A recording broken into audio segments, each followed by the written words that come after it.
This is Comic Burrito.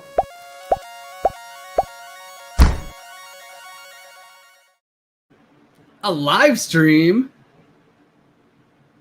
And I'm alone. But not really, because even though the Burrito Boys are away, I still got my Burrito Bros. Here is...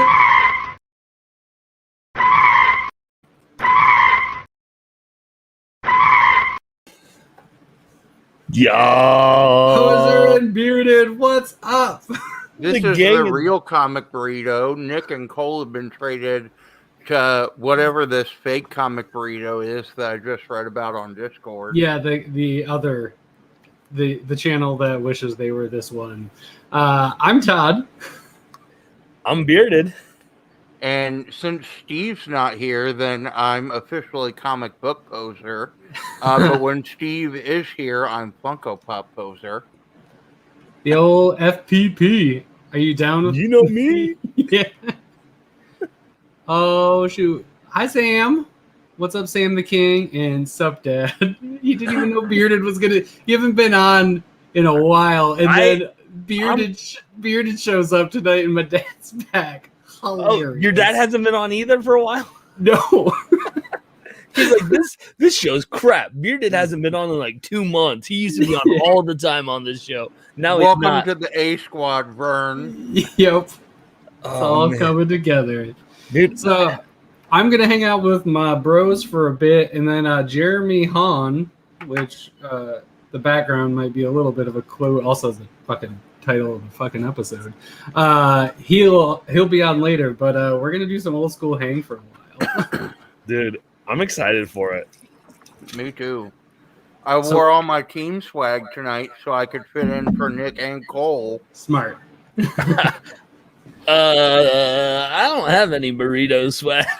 You have a golden burrito in your home somewhere. I do. I have a golden burrito somewhere. I don't. I'll run down to the basement and get my Cthulhu versus Oz and put my golden burrito on the front and be like, "This is my award." I have it, but it's up, and I'd have to stand out from that. Yeah, it's too much work. You guys have seen the golden burrito on the back. It's been around. It's fine. It's fine. It's good. It's been a while. It's been a while. I don't know. I'm trying to honestly think. I can't tell you the last time I've been on a burrito stream. It's been my summer's been crazy busy. Yeah, ours too, which is why there are 2 missing Burrito Boys, because everybody's just, it's summer. I'm shocked this is the first time that it's been me with 2 helps. But yeah.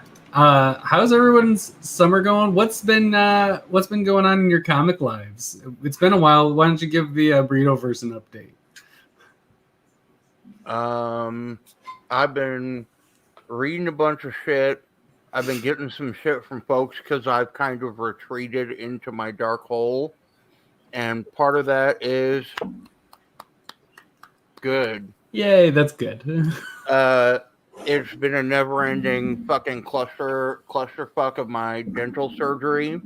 But part of it has been, and Todd knows this, I've ignored everything in the world to watch all of Campaign 2 of Critical Role. In the last, I think it took me less than a month to figure everything out. So I'm getting back into my normal rotation of things that I want to start doing because I go back to school in 2 weeks. Ooh. Dang. Yeah, well, I'm supposed to be back at school on the most important new comic book day of my life, when I get to visit in person the Burrito. Yeah. You're going up to Michigan to visit the Burrito Boys? Yeah, I got a conference in Milwaukee in 2 weekends. And originally it was supposed to be me going up there figuring next out the week. Math if he can make it up. Yeah. Too. But I have a conference in Milwaukee. So I was originally going to go up to the conference, and then Todd was like, "You can get on a ferry across the lake and you're almost in Grand Rapids and I'll pick you up." And then they moved the date of the conference back, so I get to go spend a sacrilegious amount of money on comic books around Grand Rapids, and then go to Milwaukee where I'm meeting Deadpools and then 2 or other 3 people that I've hooked up with online, and then argue about what words mean, and then come home. Dude, that's awesome. Semantics. So my goal for this week in comics is to be sitting like right below that Justice League short box in the back, where I can be like, I bought that one. I like this Marvel book. Okay, bye. Marvel and then book, and I just go like this. Disappear. Yeah. So that's the show. Thanks, everybody. So we're gonna get a live pose on This Week in Comics. Light spoilers. It might be. I've talked with the Burrito Boys. That might be our first This Week in Comics that's completely all together. Yeah, that'll be almost 18, 20 months since our last full burrito in the same room on the same screen. Yeah, we're coming up at a year and a half-ish at this point. So yeah. Where we've been recording in the same spot. All right. Yeah. Time out. Now I need to know. Vern is horsing me into going to Grand Rapids because he said he'll meet us all there. He's not far away. What's the weekend? What's the day? It's in the middle of the week. Yeah. So it would be on Tuesday to Thursday. August 3rd to 5th. August 3rd to 5th? That's like in 2 weeks. Dang. Yep. That's why I said 2 weeks. Well, you never know if you make sense. Like, that's also true. That's a good point. Sam, the answer to your question is the first Sunday in August, I think. That they've been wanting to do it. I've been spending time with the wife and kids, and Big Brother has started, and that's my other really sad summer passion is amazing. Not just watching the current season, but then we'll go, what seasons can we watch in the background until the next episode is on? So if you guys don't know, Comic Book Poser also has another channel called Big Brother Poser, where he just does fan fiction of Big Brother theories. I might do that. Fanfic would be amazing. I'm going to see if that name was taken. Hold on. YouTube.com. I doubt it. I'd be surprised. Dude, there's one of my friends who follows me on Twitter is a former contestant on Big Brother, and he's super into comics.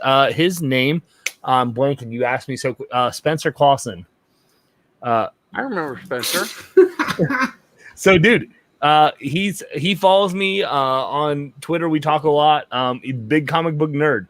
I just know because we talk on Twitter, and then like in his profile, I was like, I was on Big Brother. I was like, I never watched that, but this is cool because we're still big dude with the red beard, right? You could get him as a guest for Big Brother Poser. It'd be perfect. You could have a crossover between Comic Book Poser and Big Brother Poser right there. Man, I will bring Poser and Spencer together, and you guys can be friends. It'll be great.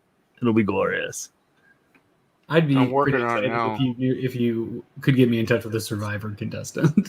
Well, I can't help. I know. I only have one Big Brother follower, and that's Spencer. I don't have very many reality show followers that are like, I know a winner of Survivor. Danny won somewhere in the first 15 seasons. Danny. The sister of somebody my mom used to do daycare for. Because she was a radio host from Kansas City. Yep. For sports. Holy shit. Because I remember that because she won, so I actually remembered her details. But yeah, and she came back in later seasons to compete as a winner too. Oh, dang. That's neat. Well, this is where we got a bunch of thumbs down when Poser and Todd get on their Big Brother Survivor. Yeah. Welcome to Reality TV Burrito. I mean, if my reality TV is freaking HD TV, because that's what the missus watches. And it's good stuff. And well, she watches Bachelor sometimes, like casually sometimes, like when her mom's around, and that's it. But Yeah. Love you, Travis.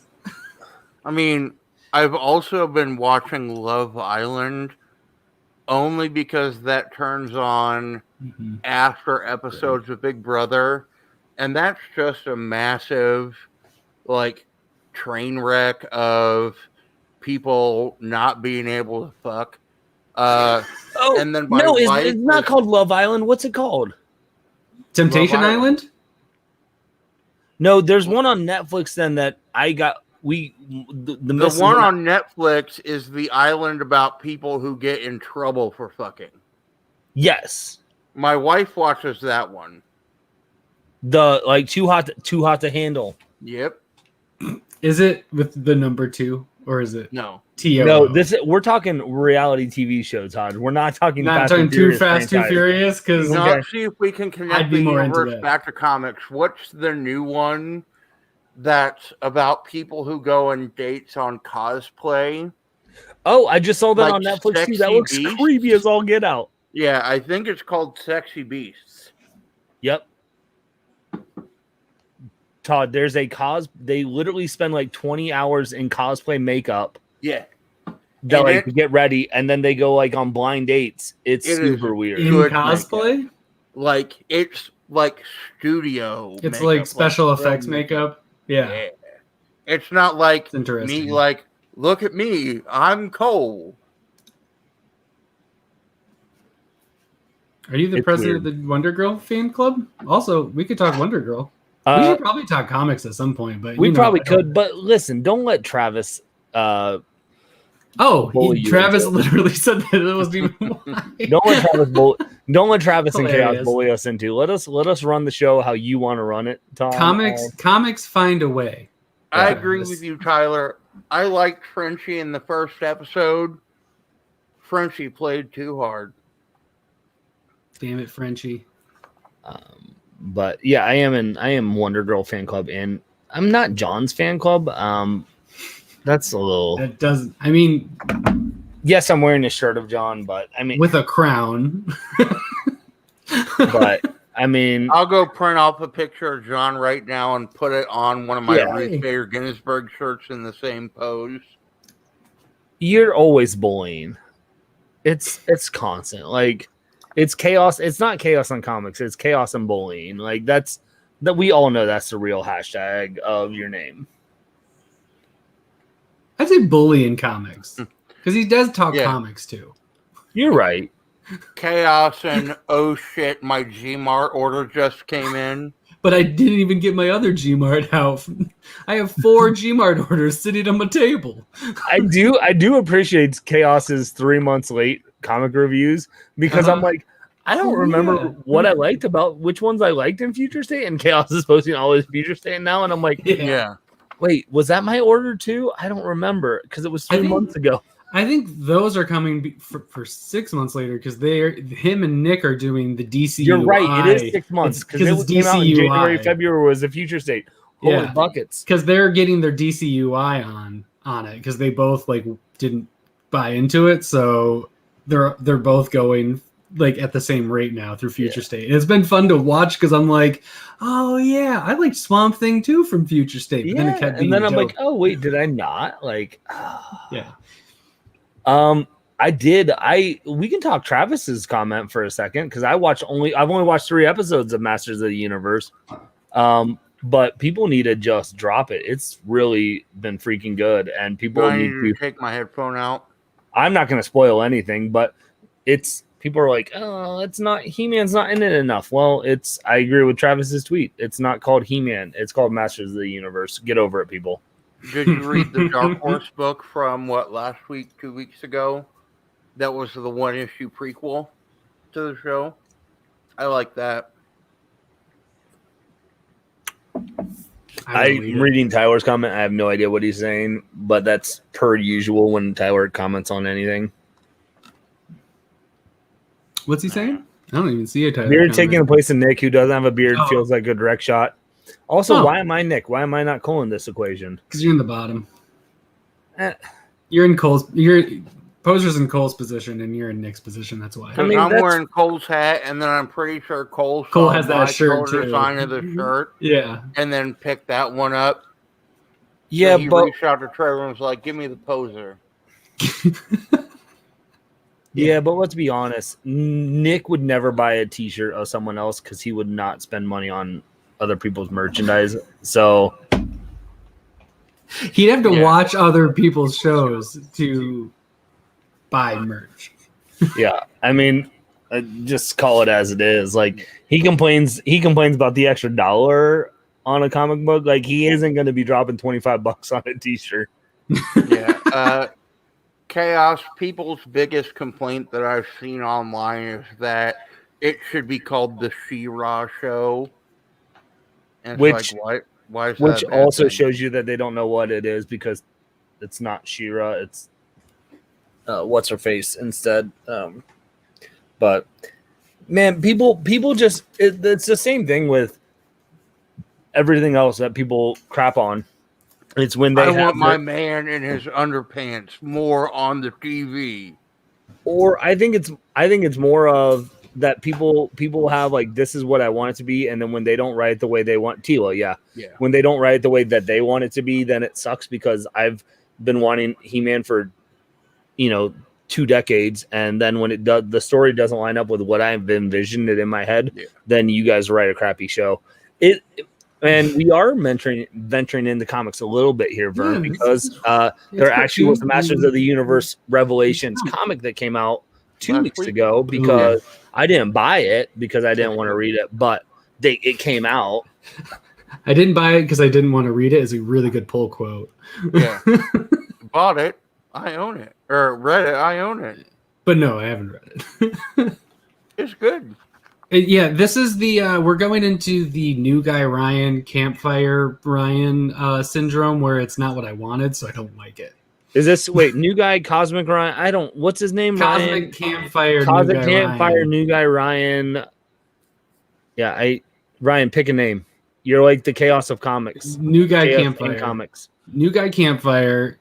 Constantly disappointed because it's not what he wanted, which I called him out on this before, and he's like, well, it's not exactly that, but you keep saying it's not what I wanted, so I didn't like it.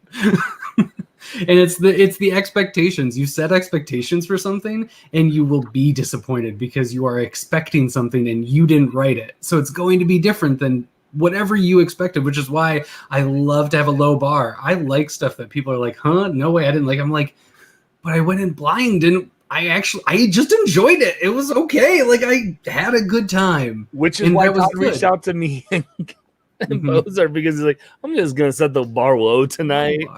We'll see. Like if people enjoy it, it's fine. But it's fine. Yeah. If people don't have low expectations for this show yet, I don't know what to do at this point. It's been so long. Yeah, I don't know why people would have high expectations of this show because the original cartoon wasn't great. People did not like the Dolph Lundgren movie. I did, but people didn't. So I'm gonna drop this cover that it's Travis because they want it to feel about. like nostalgia, and it doesn't. Which is but the Rich Woodall cover that Travis is talking about for Revelation is straight fucking fire. It is. Well, it's Rich Woodall. Yeah, it's Skeletor about to yeet off He-Man's dome piece. And it's still available on Jetpack Comics. I want to see this. I want to go to there. I dropped it in the private. Ooh, it's pretty. Oh, neat. That's super dope. Is someone said it in the chat? Electric Black, is he the one that does art for Electric Black? He's one of the two artists because I mean Joseph as soon as I saw that and I saw that cover, I'm like, that's very Electric Black vibes, and I dig it. Yeah. Yep.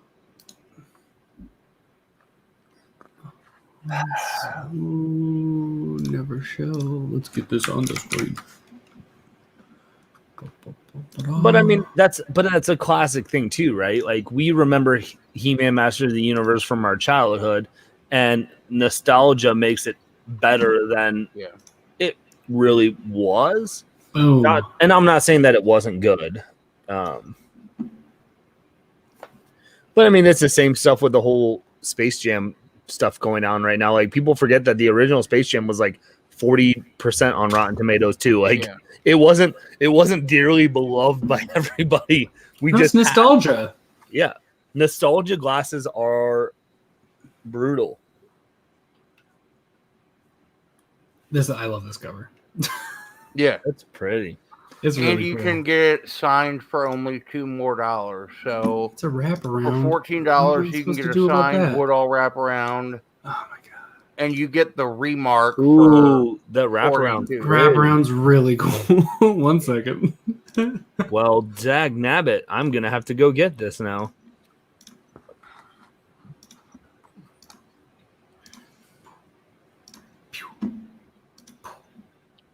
Dang. It's fucking dope. Same piece, but we watched it at home, and Toby's wanted to watch it like 30 times. And there it is. It's for kids. Oh, so you're saying it wasn't made for us 30-year-olds? I know, it's weird. Like the original one? Because if it was, it would have been animated. They would have dragged Michael Jordan back out. It would have been for us. It would have been. The Michael Jordan joke was hilarious. The Michael Jordan cameo was one of my favorite parts. And nice. Yeah. That's cool. I haven't seen it. I'm not concerned about spoilers for Space Jam. Spoiler alert. Michael Jordan makes a cameo. He shows up. That makes sense. That's super not surprising. But it's a joke. Well, let's just say it's worth watching it for that cameo. And I don't even want to say anything because I don't want to ruin it if you have any intent. I'll watch it at some point. If you'll watch it at some point, just know like when you see it, the Michael Jordan cameo is perfect. And you'll be like, well played. Cool. I've liked watching it more than once for the same reason. I watched Ready Player One a couple of times. Like, there's so many zooming through universes and so many random Warner Brothers characters thrown in that you just get so many little like Easter egg appearances that makes it worth it too. Mm. But you didn't, Chaos. You didn't spoil it. You almost spoiled it, but you didn't. The Ready Player One movie is not very good in my opinion, but neither is the book. So it's not a good book. It's just nostalgia. It's like, hey, do you remember this when we were kids? Hey, look at this. It's another thing. It's cool because it's like, oh yeah, that's a cool reference, all that, but it's not a good book. It's not written well. The plot's wonky as fuck. And then the movie, it's like, oh no, she's disfigured because she's really pretty, but has like the most minor scar. Thanks, Libby. Oh no, Megan, I'm glad you're not being stabbed anymore. Poser says he's glad you're not dead. Hi, friend. Spirit says that she's gone. Man, yeah, there's so many problems. We were talking about something before Megan came in. What was it? It was Ready Player One. Ready Player One. It's just dumb, but it's fun dumb. So it's cool. The movie, yes, not great. I enjoyed the book, but I'm also not like a snob when it comes to like novels. Maybe, and I'm not saying you are. I'm just saying like I enjoyed a little bit, but I like it read fine to me for what it was, and I was like, it's fine for what it is. It's filler. Like it's just fun. Like it's now. I will say the second one was just like, oh hey, the first one was popular. Oh yeah, this worked. We're gonna try to find a roundabout way to bring it all back together. And hey. Here's more 80s nostalgia for you. It was a cash grab. It hurt. Like it was just. I bought it. I still read it. I enjoyed it, but I will go back and read Ready Player One, which I've done a couple times, like and watching the movie. I ain't gonna do that with Ready Player Two. I checked it out from the library because everyone was like, "Oh no!" So I was like, "Library, thank you." It was well. I mean, it's one of those like it's definitely a series and a book that. Where if you did not watch any of those things, you don't like the book, and that's where I think it falls, and that's where I think it falls a lot. Like, because if you didn't watch any John Hughes movies growing up, you don't get any of the references in the second book. Yeah. Same with Prince. If like you just like Prince wasn't your jam, you could just say anything and you wouldn't. No one would Right. even like get it. and you should get the audio book for Ready Player 1 and 2, basically, because they're both read by Will Wheaton. Imagine him singing and rapping along with Prince and Salt and Pepper lyrics. Oh, it's a beautiful train wreck. I'm It here cool for it. is. Sounds awesome. But I mean, I think that's also like why they took.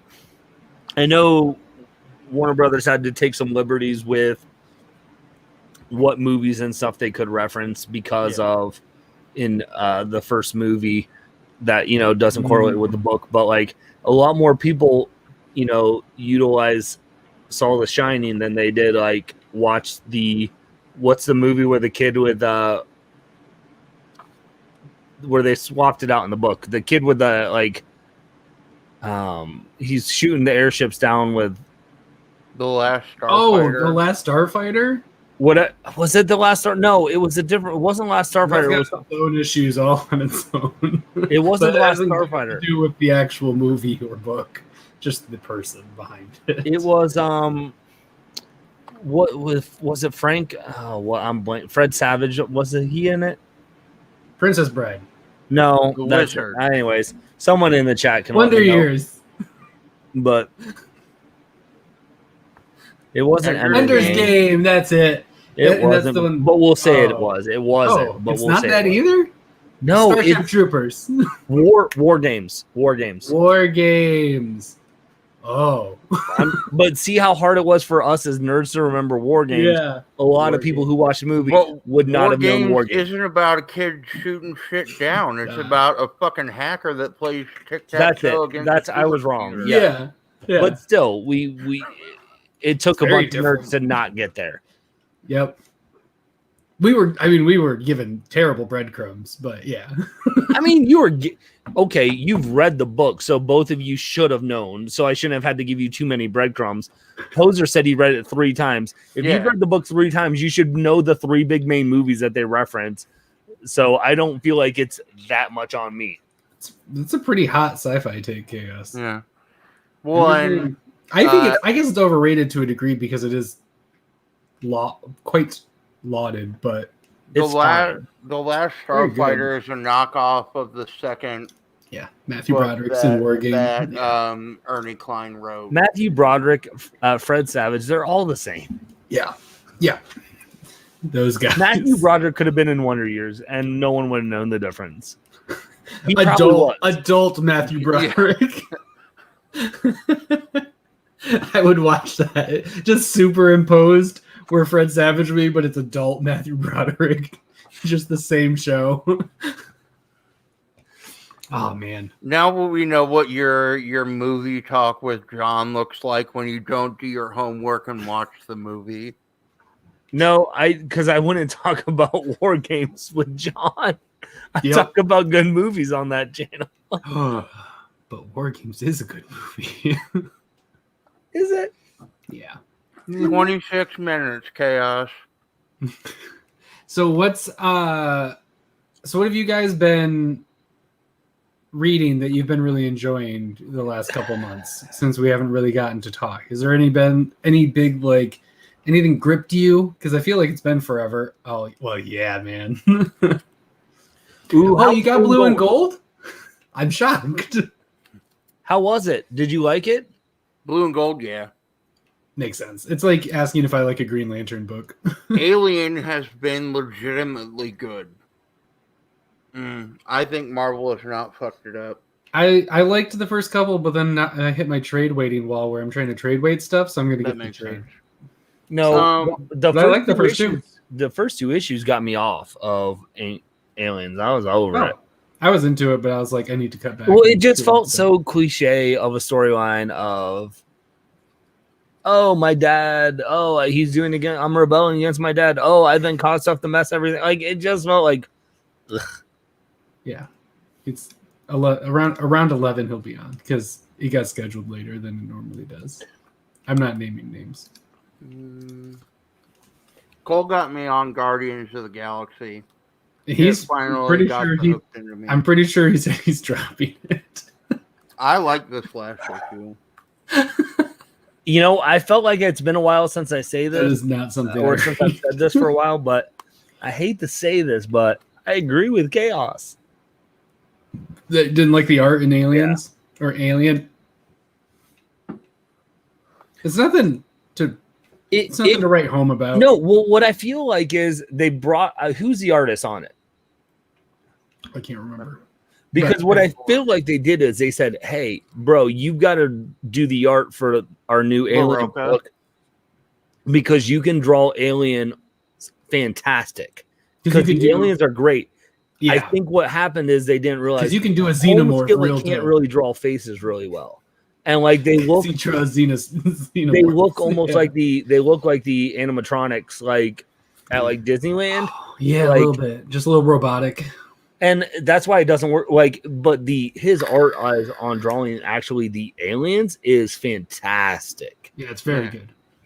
Chaos says it's Camicoli. The last one was Salvador LaRocca, who I'm a big stan for him after his Doctor Doom run that he did with Cantwell last year. Yeah, there we go. So there's a vote for Alien again. Well, and then Chaos doesn't like it. That's a hot take. Well, there you go. I don't think Chaos likes this book, probably.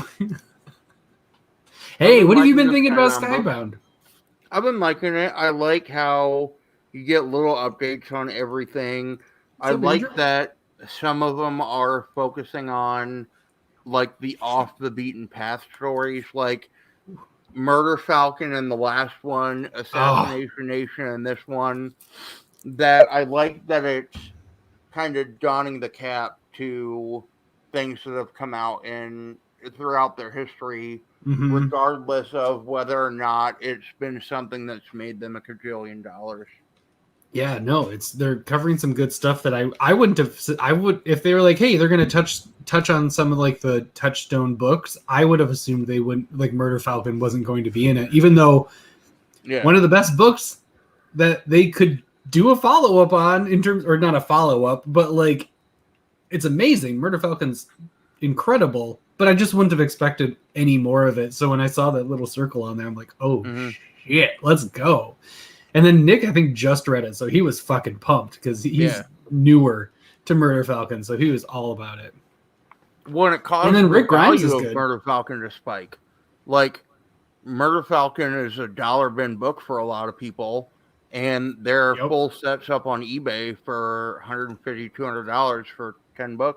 I think Frank posted that earlier this week that there was like 1 through 6, like the day after or something was like already at $100, and then it's just been growing because those have been selling, so it just keeps getting, it's nuts.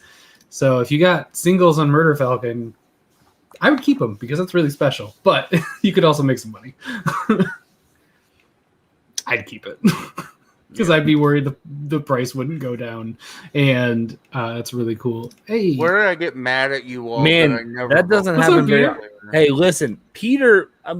Peter, I'm going to cut you off for a second because Peter is he's relaunching the Dream, right? Like I posted on mine, like Mrs. said, like I could buy the Batman statue if I hit 1,200 likes on Twitter, and we kind of fizzled out at like 280.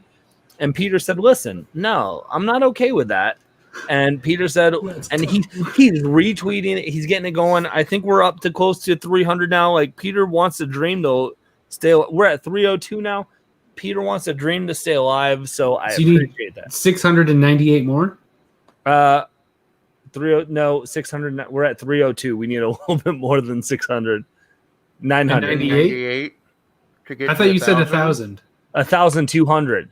Oh, then I'm off. I thought it was 1,000. No, because I posted that originally. I posted it was $1,200 for the statue. How much? Need that many. So likes then Tyler asked, like, "Hey, how many likes and will she sign off?" And I just messaged her like jokingly. She's like, "Well, 1,200. Like a like every dollar is a like." I was like, "Touche." All right. Hey, Tom King liked my post. He didn't retweet it, but he liked it. That would have been it right there. If he retweeted it, yeah, it'd been it. You just need. I was like, somebody. I appreciate it, Tom, but you should have retweeted that, and I could have owned that Batman statue. We'll ask Jeremy later. I'm sure he'd be down. I know the two things that At least I'm a mad little- at you all about. Oh, fun. The first Let us is know. you all know my love of Murder Shark Bro, or Metal Shark Bro. Murder And Shark none of Bro. you told me about Grizzly Shark and Sea Bear. Neither of you know that exists. Okay, fine. My other beef is I know Shirtless Bear Fighter, which is a great comic. That's a good one too. My other beef is with Bearded. That I have been asking Stephanie Phillips for months for an interview. Amazing. And when I saw that you got one with her, I was like, that motherfucker. It was very good. So yeah, I will say this. She is one of the busiest people in comics because I reached out to her back in August, I think, or June or July, last year, when I was reading Man Among Ye, and it was a Man Among Ye, Artemis and the Assassin. Those were the main books I was reading, and it was kind of like, hey, she was studying at the time to finish up her doctorate. Then she was moving, and then she's teaching, and teaching, and then in December, all the news dropped that she was writing for DC, and I'm like, well, dang, I'm never gonna have her on my show then again because she's already super busy. Yeah. And it was just kind of because how busy she was, it was always just hey, maybe reach out back another time and we'll see if it works. And I think it was I think my fourth time, I'm like, I'll just ask one last time because I get it. People are busy and have stuff. And I was just like, hey, she's like, cool. Yep. She's like, I got some opening. Could you? And I'm like, awesome. And so I was stoked to make that happen because I've been a huge fan of her. She's one of my writers that I will pull if she's on. Her name's on the title, and this was before she was writing Harley Quinn and stuff. And then she started writing Nuclear Family. She did the Reddit. I just adore her work, so I was super excited to have her and have that conversation. So, did you ask her to color your logo? I didn't. That's too bad. Well, Mrs. Bearded made my logo, and I don't really feel like. Oh, you didn't have to replace your logo for it. You could just hold that up against whack and be like, what up? Oh, did he? I'm now going to ask every writer I interview to color my logo. Yeah. I mean, it was fun. It was cool to. It was a good interview. You all should go check that out over at the old Bearded channel. If you haven't watched it, it's very solid. As are all of Bearded's interviews because he's a professional. And if you watch these ones on the Burrito, you're gonna love his over there. If you like what you see on the Burrito interview, you're gonna love. You gotta get over there. You gotta. That's top notch, kids. You're gonna love it. Hey, can we just talk like this whenever Jeremy comes up? Yeah, hi Jeremy. So Haunthology. Oh man! Like I said, great interviews over here.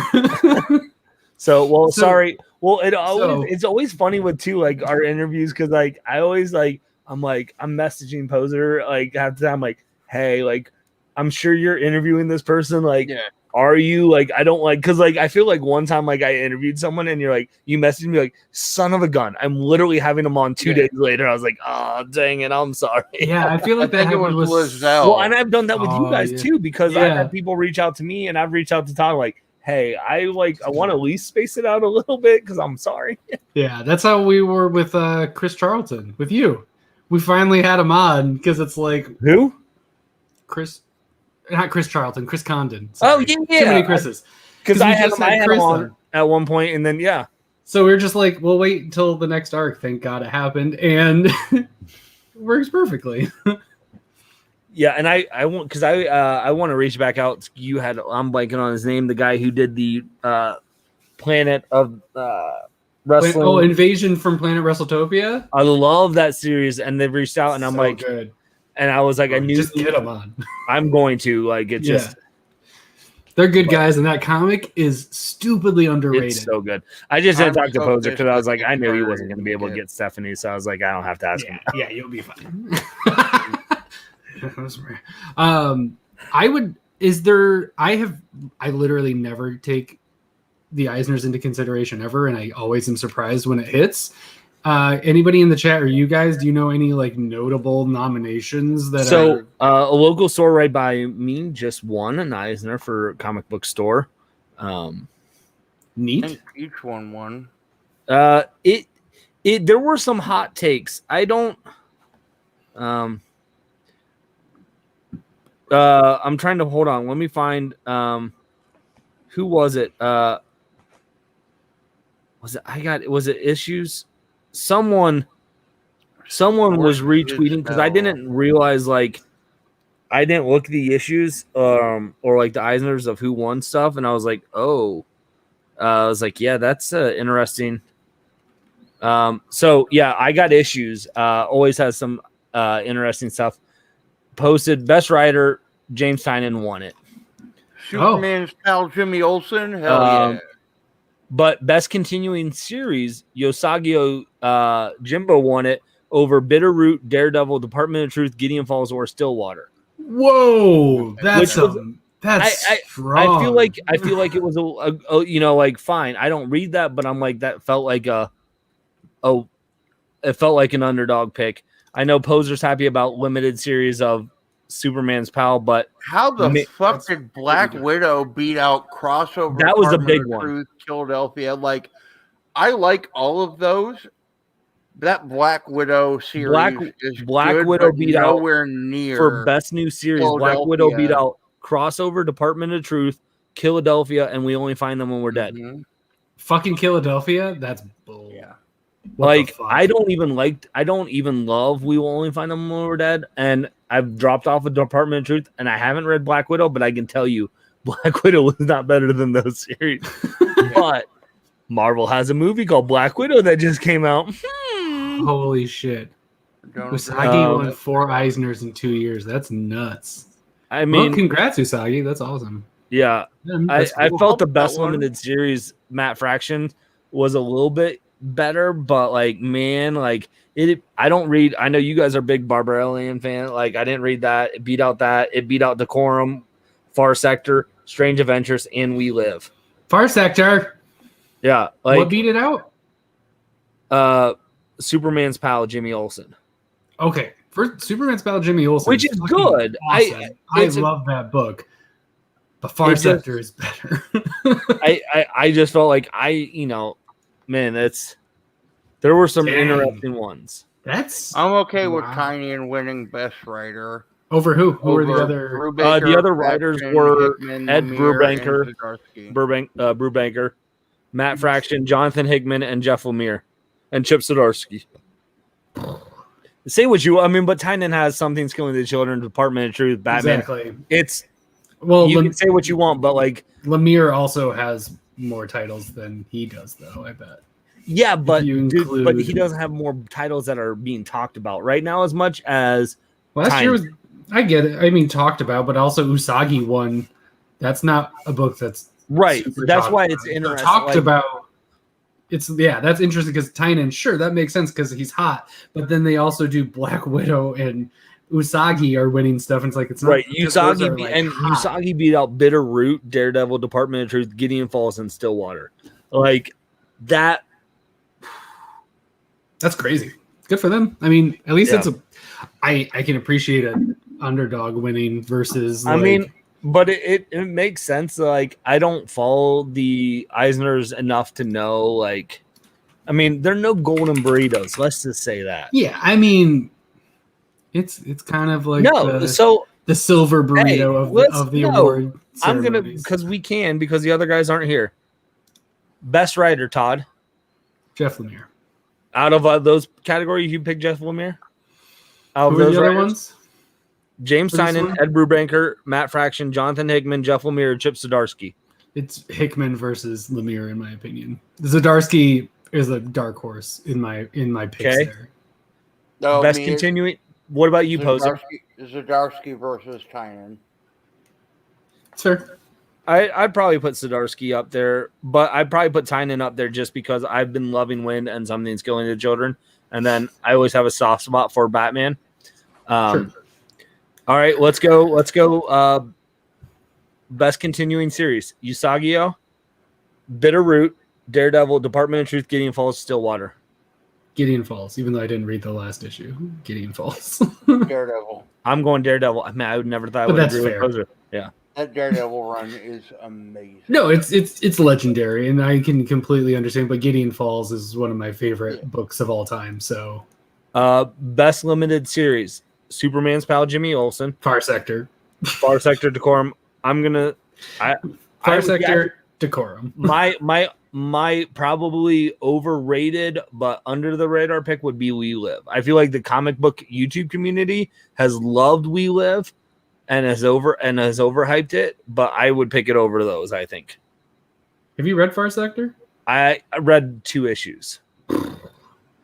Was We Live eligible? It was. It's in the list. Oh. It was in the I'm only reading you what was on the list. All right. Best new series then Black Widow, which is what Todd would pick. Yeah, obviously. Crossover, Department of Truth, you pick Philadelphia. Philadelphia. With Department of Truth right under it. I'd put Philadelphia, then Crossover, then Department of Truth, but crossover over because you're not a department guy. I dropped off about issue 8. I stuck with it through the backstory of where they switched up the artwork, and I appreciated what they did, but it just felt like it wasn't going I love anywhere. where it is now. It's really interesting right now, in my opinion. I love it. They're dealing with cryptoids and stuff right now, and I find that very fascinating. So there you go. So all you guys are like, oh, when are we going to get these comic books? We literally just picked our Eisner winners. Boom. And those are the real Eisner winners. All of the people we picked. Yep. So I'll message Chip Zdarsky, tell him he won. Yeah, he won majority. He won the majority of the golden Eisners. The gold. Oh my God, it'd be really funny to do the golden Eisners. The golden bearded Eisner burritos. The poser golden Eisners. Ooh. Bearded Eisners. Yeah, rolls off the tongue. It's perfect. I like it. Yeah, you don't. I wonder, Chaos, if the monster in it was actually frightening and you enjoyed the monster design, how would you feel about Something Is Killing the Children? Because I know that was a big problem with you. The Eisneritos with the fucking win. Good work, buddy. Oh my God. It's like when they combined the quesadilla and yes. Yeah. The quesarito. The quesarito. It's delicious. Yeah, I feel like I haven't actually ever had a talk with Chaos when he has gone on his he doesn't love Something's Killing the Children rant, but he really doesn't like the monster design. He finds it unimaginative, and I get where it's like it's not that scary, and it's kind of just like it's black lines, and it's not like. But I also don't think it's not about the monster necessarily. It's about the people. It's a monster. It's about the interaction with the monsters behind it. I mean, it's a drama with a monster with a horror background. It's an Erica Slaughter book. Yeah. Yep. And / James as a child.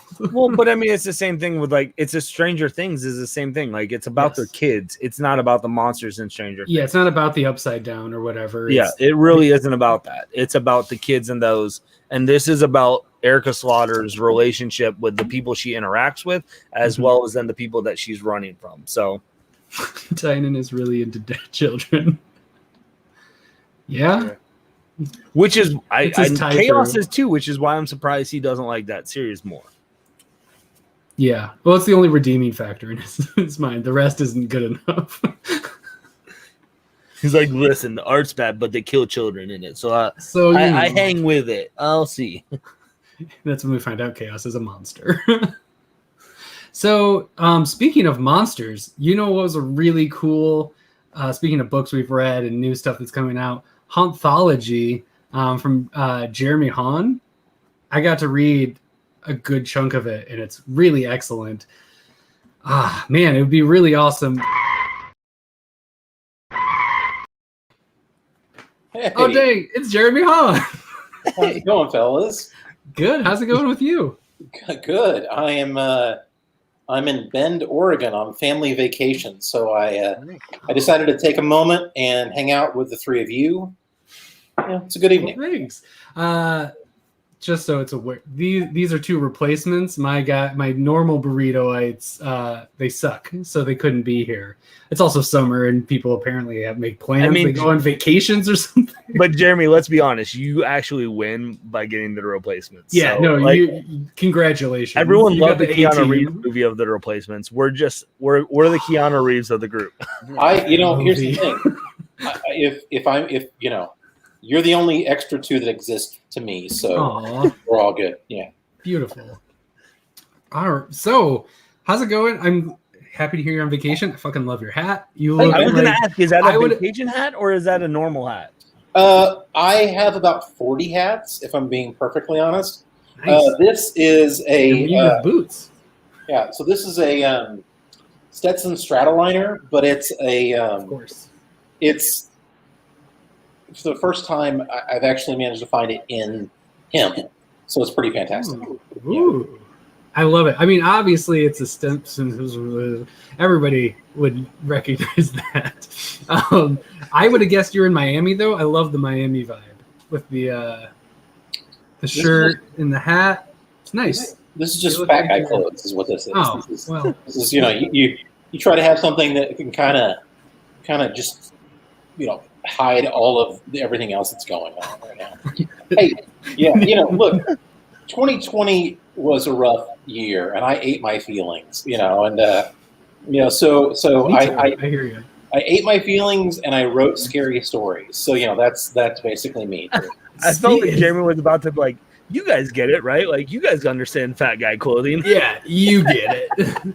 I'm only just now getting to even close to where I was pre-pandemic, weight-wise, and it's a hot mess. Whew, no fun. So speaking of writing scary stories, you've got a Kickstarter coming out, Haunthology. Do you want to let people in on what that is? It's wild. Yeah. So, like all of us, I whenever we were dealing with a lot of, all of the extra emotions and everything that we were going through in 2020, comics hit this weird state where it was pencils down, right? Like everybody had to, comic shops closed, the distribution channels shut down. Basically, we were all kind of left out in the cold, and because of that, if comic shops can't get books, if distributors can't, produce books, publishers had to shut down production on things that were lined up. And every project that I was working on, everything that I had that was in place, suddenly hit the pause button. And I'm sitting there and I'm freaking out. I mean, all of us, to one degree or another, were reasonably freaking out, right? Like, is this going to be a month? Is this going to be 4 months? Am I ever going to get to see my family again? That sort of thing. And I didn't handle it very well. I think I did what we all did. I probably drank too much. I baked too much bread, which is an instant symptom of rampant depression, right? If you bake sourdough bread, you're screwed. Well, I knew that I needed something, and we were sitting there, and Lori looks at me and she's like, I realize that we can't start any new projects, but and the projects that we have are on hold, but you need to be doing something. You need to be doing something absolutely for you. And so I sat down and I created a 3-page short story called Haster. And the idea behind it was just dealing with the thoughts and emotions that kind of came, with all of this. It was me dealing with, in that first story, with the idea of need. You needed to get out. You needed to see people. This character was not me, but he had a need. He had a need for something that was calling to him. And I wanted to examine that. I wanted to tell that story. And I sat down, and I hadn't really worked on anything in over a month. And in a week, I had written, penciled, inked, and lettered that 3-page story. And it was done. And I felt kind of okay. And I'm like, I need to make sure that I can replicate this thing. I need to do it again and again and again. And I realized, I was 3 or 4 of them in, and I realized this is a book. This is something that I'm actually building towards. And it felt damn good. That's awesome. From what I've read, there are serious 2020 vibes throughout it. Like I'm glad it didn't come out like 4 or 5 months ago, because I'd have been like, this is way too real. I'm feeling this way too much. But it is really cool to be able to be like, you're not directly being like pandemic, but there's themes and some of the dialogue and all those things that you feel throughout it. You're like, oh shit, this is like, I know where this person is. I can understand these feelings. But then obviously with horror vibes like turned in, like, and I think it's awesome. I love that, because I think 2020 is a serious font of human emotions that are all tangled and twisted, and this book does a really cool job kind of expressing it in a really interesting way, especially since I love horror comics. Is awesome. I loved it. I'm excited. Thanks. I didn't want to tell stories about the pandemic. Like there's not, the last thing on earth I want to do is have another damn conversation with anybody about any of this stuff. Like, we've lived through it. We understand how it is. It's brutal and it's hard. But I wanted to talk about the feelings and the emotions. And like you said, there is a very fine line with it. It can get pretty dark and dour and stay there. But for me, being able to talk about longing or anger or fear or, like there are a few stories that are literally about confusion, about like the weird COVID nightmares that we all had, where you're getting 4 hours of sleep a night and it just feels bizarre and you can't figure out why. And I wanted to talk about those things, but I wanted to talk about them through the lens of the stuff that I love. I love monsters. I love scary stories. I love, post-apocalyptic landscapes. And I wanted to do that. It's great. I'm going to give everybody a little taste, because the book and these stories are really awesome, but your art is fantastic, wildly detailed and amazing, and this book is gorgeously horrific. And I was waiting to say that as like Todd was talking, because I was like, holy cow. I remember I literally read like the first 4 stories, and I think I got to the story where there was a bald bearded gentleman, and I said, I was like, okay, that's a good one. And I'm like, this art is fantastic. There it is. I got to that panel actually right there. I was like, this art is fantastic. And I'm like, well, I know Jeremy wrote. I'm like, who's doing the art on this? Because this is great. And I went back and I'm like, oh, well, way to be awesome and to write an awesome book, and then literally just be like, oh, guys, I also draw too. Yeah. Well, I think it's funny because there's been a definite flip in my career over the past 5 years, right? I was predominantly known as an artist forever. Like, I couldn't convince anybody to let me write a damn thing, ever. I had to draw Batman and Captain America and Iron Man and all of this amazing stuff. I've had a fantastic career, and I'm incredibly grateful for it. But then I think in the past few years, more people actually know me as a writer. And I think it's kind of funny then to do something like this, where, here's the deal. If you're locked in your house for a year, you can really put a lot of love onto the page. And I truly did.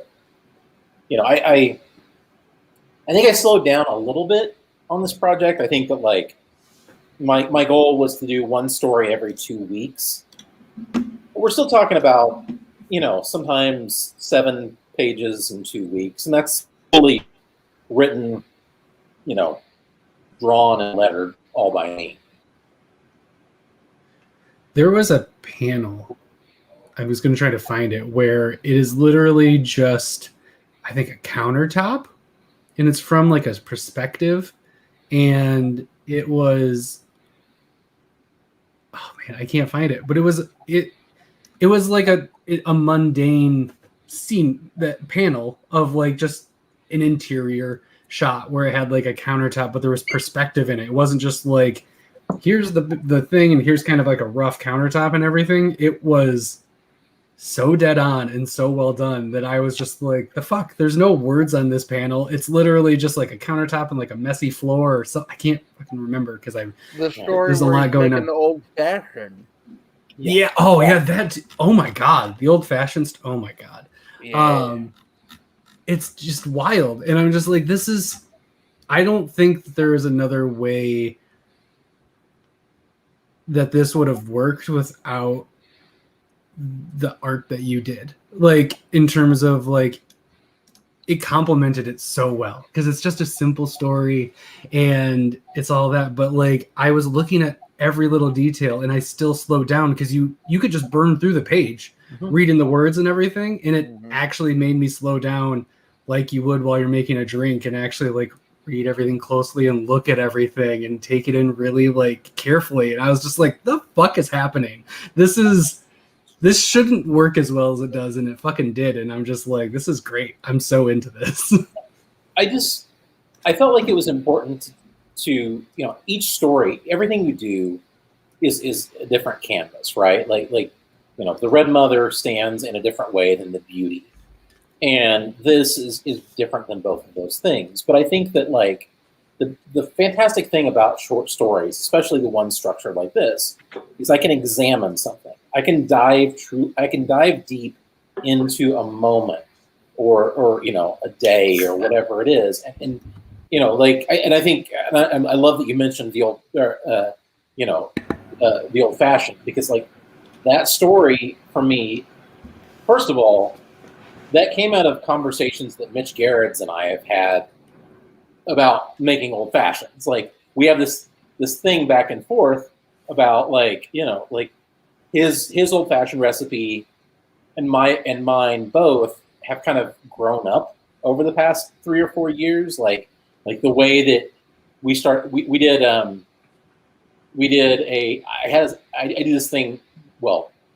this thing during COVID. It was called HaunCon, right? And it was basically me doing video chats with my friends and then putting it out there for people to see, because you can't go to a damn convention. So you're going to get on there and we're just going to hang out.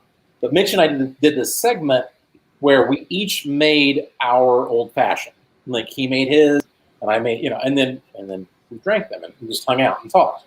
But that story very much came out of the various conversations. Like Mitch was talking about stuff. At the time I was doing these really big blocks of clear ice, and I was using a saw on them and all this stuff. And Mitch is like, I don't do that anymore. I just do this thing. Yeah. And like, so it was from that. And then, but wait, like, is Mitch the other guy in the story? Yeah, he is. That's totally like if you what look, have you done to Mitch? if you look at that, that's totally Mitch at the end. Yeah, that makes sense now. yeah, and so I was like, I called him and I'm like, hey, can I draw you into this story? And he's like, oh, absolutely. Amazing. Yeah. So yeah, I that's okay. The point of this, and the idea is, I made a thing that was basically therapy for a year. I told stories that dealt with emotions and all of these things, but at the same time, I figured out ways to entertain myself. I mean, I did write a story that's literally a cocktail recipe, also a murder story, really. Sure, but mostly a cocktail story. Yeah, I mean, one of my favorite stories in this thing is literally a short story about a guy that finds a working toilet after the so apocalypse. good. Yeah. You know, and it's like, and the reason I wrote that story was literally because we couldn't find toilet paper, right? Like that was the worst. Like that was the thing, you know. So I wanted to tell this story about a guy that the world's ended. There's zombies or whatever is out there. It's something terrible.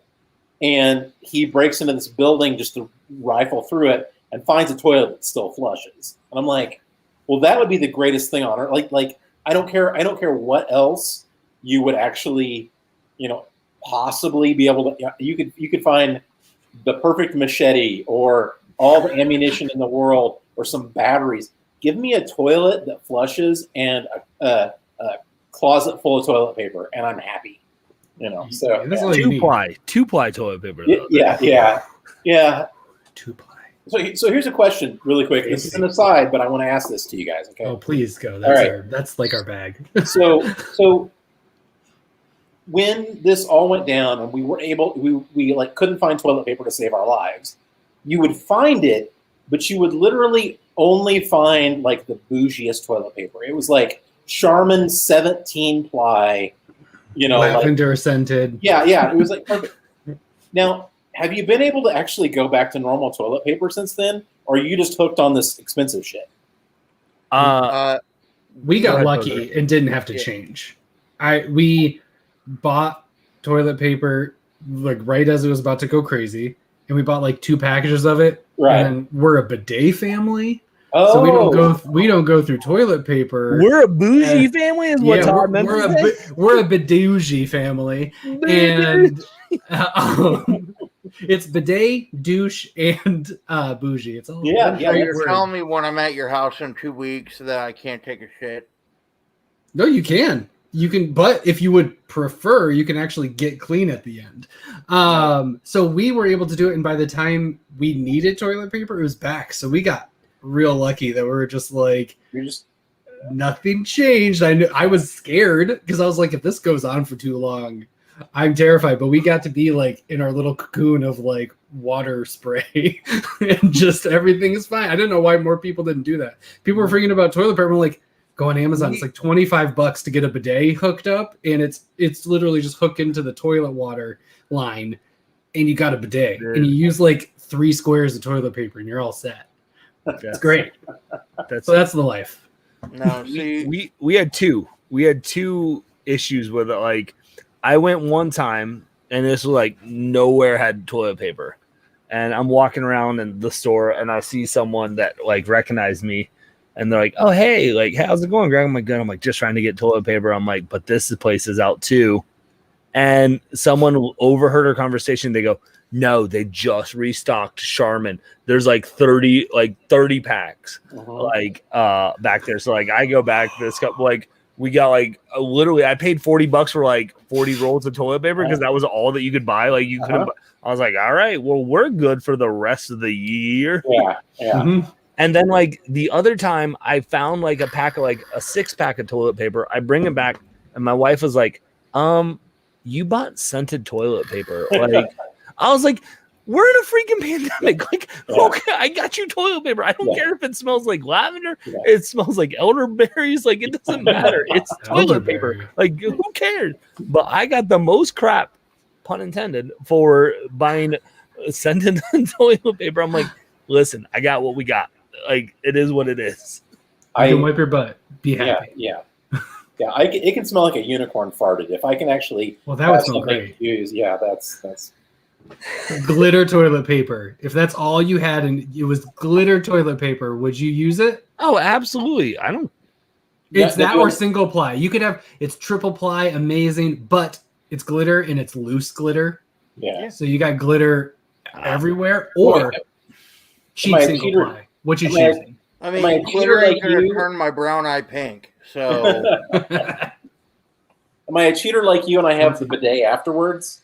You know, like, because if then I don't care. I can just wash it off, right? Yeah, then you're fine. You could drip dry if you really wanted to. If you just want to sit there for a little bit and just kind of wiggle, So You're all it set. sounds like after this comic book is released on Kickstarter, Jeremy then is going to launch another Kickstarter where he's going to have a unicorn scented toilet paper line that you can purchase. So my daughter would be all about it. She'd yeah, be so excited. What's going to piss me off is I'm going to do very well and be happy with the Haunthology Kickstarter, and then I'm going to make $8 million on the Yes, Yeah. that's the one that's just gonna just skyrocket. Yeah. people in their freaking glitter unicorn fart smelling toilet paper. Ugh. I'm Why do I have to excited. be so I'm brilliant? excited for the unicorn toilet paper stretch goals. Yeah, Right. That'll be really sweet. I'm pretty excited about it. I've been amazed doing a Kickstarter with the way that these companies come out of the woodwork, and they're literally like, "Hey, would you like Haunthology branded, robbery masks, or would you like, would you like a, like a teacup with your logo on it, or toilet Yes. paper?" I mean, like that stuff, like literally, you just, and it's weird too that like some of the things they contact you about, and then some of the things they just start sending you, and you're like, but it's like the shitty version. They pulled like a really bad JPEG of your thing off, and they're like, here's a pen with your thing on it. It's like, I hope your printing's better than this because it looks terrible. But I'm fascinated by all that stuff. So yeah, we could do some Haunthology toilet paper. That would I was going to say, have you thought about toilet paper as a stretch? It'd be goal? amazing. I A really high up one, a toilet seat would be good too. Yeah, I'm as I'm going, and I'm very curious because look, we're talking at the midpoint of this project, right? It's gone incredibly well. It's funded. Yeah, it's fully. I mean, like we got funded in 4 hours, which I was sitting there. I was doing a live stream, just talking to everybody and stuff like that, and kind of had this little party, and I was very excited. And trying to keep your shit together as like the first time you hit refresh, and you're like, I have $14,000. You're like, this is amazing. I think that the strangest thing becomes like this middle part where we are right now, where I think I have like 12 days, 13 days left of the project, and it's like it's slower, and I'm like, I'm trying to like say to myself like, go ahead and prep for the chaos of the last 48 hours because it's going to be insane. I'm going to literally be unlocking so much stuff in that last 48 hours that I'm not going to know what to do. So toilet paper may happen, is what I'm saying. Nice. Yeah. Dope. Even just heard throwing it in a here few first. plies in there. Yeah, I'm looking at $55,000. You're getting close to that Haster unlock. I think 10K, you can add some unlocking of some toilet paper. Yeah. It's we the Haster one was the big unlock that I was like, I'm really making a bunch of new stuff. Like it's new T-shirts, it's a new pen, it's a free sticker for everybody. It's this PDF thing, and it terrified me to because the thing about it really is like everything that you unlock and everything you give people, it's an incredible expense too, It cuts the margin for every single book, right? And the idea is volume outweighs at a certain point, but yeah, you do too much and you're cutting your margins. Well, yeah. but it's like, and the trick of this is like I'm making this special thing for me that I get to share with you guys, right? But that's the reality of it is I want to make this amazing thing that's kind of everything that I've ever wanted out of a Kickstarter. So it's me sitting there going, oh, I love cool enamel pins. I love badass T-shirts. I am such a T-shirt snob. Like if the T-shirt isn't like soft as hell, and like just light, like it has to be like, how many times have you bought a T-shirt and you're like, oh, I'm going to buy a T-shirt. That looks real. That's a cool design. and you get it, I have one of my favorite shirts was a Cthulhu for President T-shirt, from like the last election. I was like, and I was like, oh, I love this. The design is fantastic. It's exactly what I wanted. I put it on, and it's like cardboard on my body, and I'm like, I don't. I'm gonna wear this twice, and it's probably gonna shrink and be like here, right? Yep. Nobody wants to see that. Nobody at all. So, okay, maybe like 3 people. But,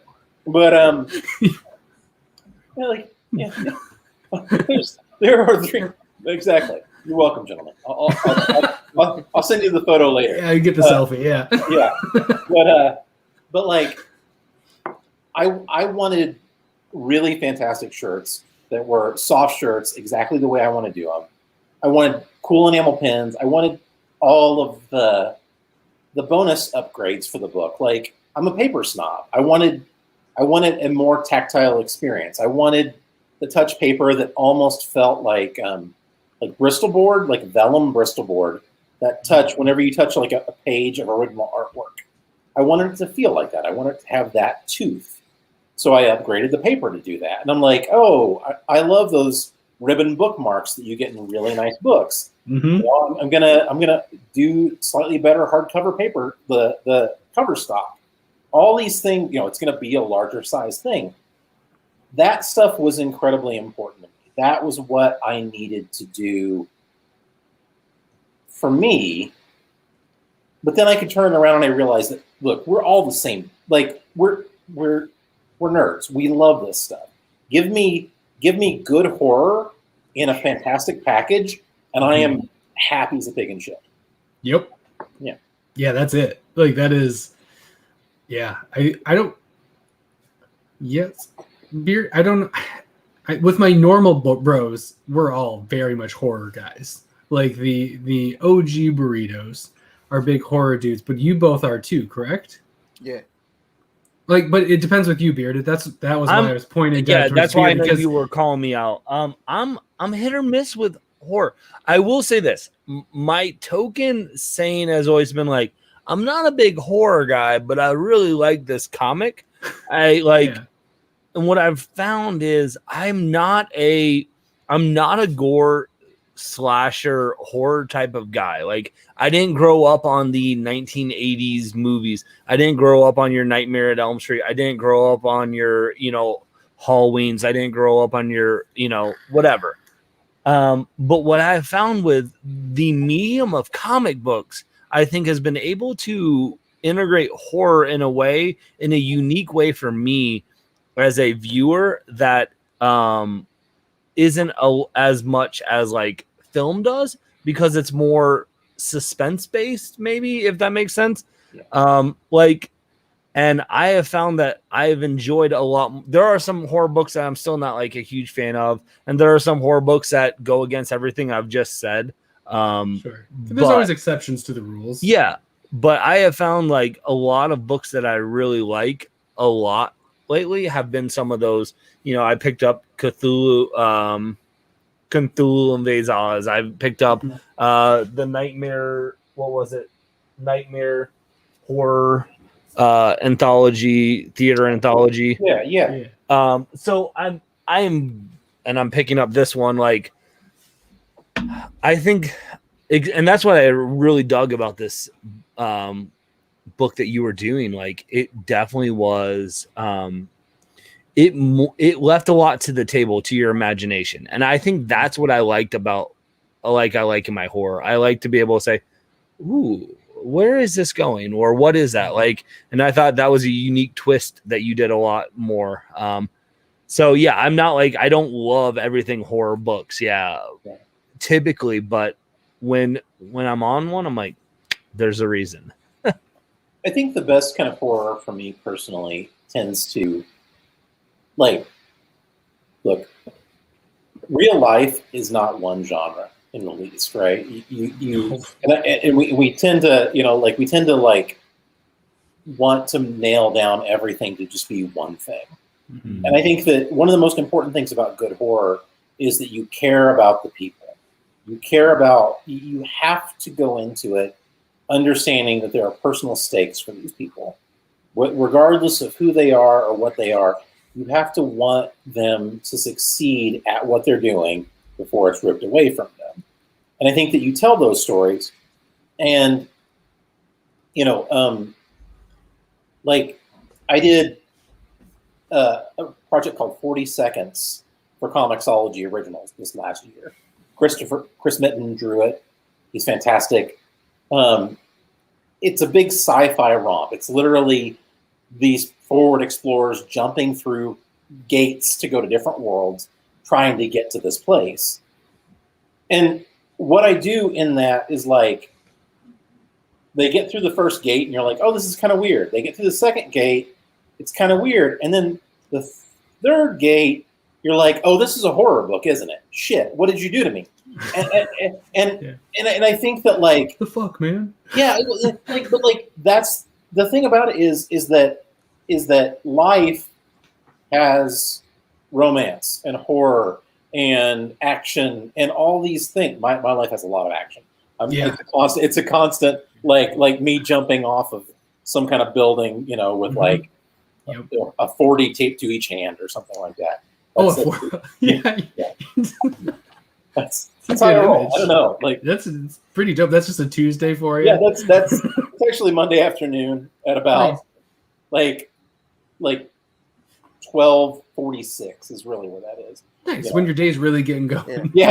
I was gonna say I've been to Joplin, Missouri several times, so I can relate to Edward 40 Hands on a Monday. Oh yeah, that's what we do in Joplin. Like you know exactly what I'm talking roof. About. That's Joplin is the Edward 40 Hands capital of the world. Which is why you're in Bend right now. You got to get away. You got to get away from it every once in a while. I needed a break. I need my hands. Yeah, it's Saturday. I realized I've only got 2 days before the next Edward 40 Hands marathon.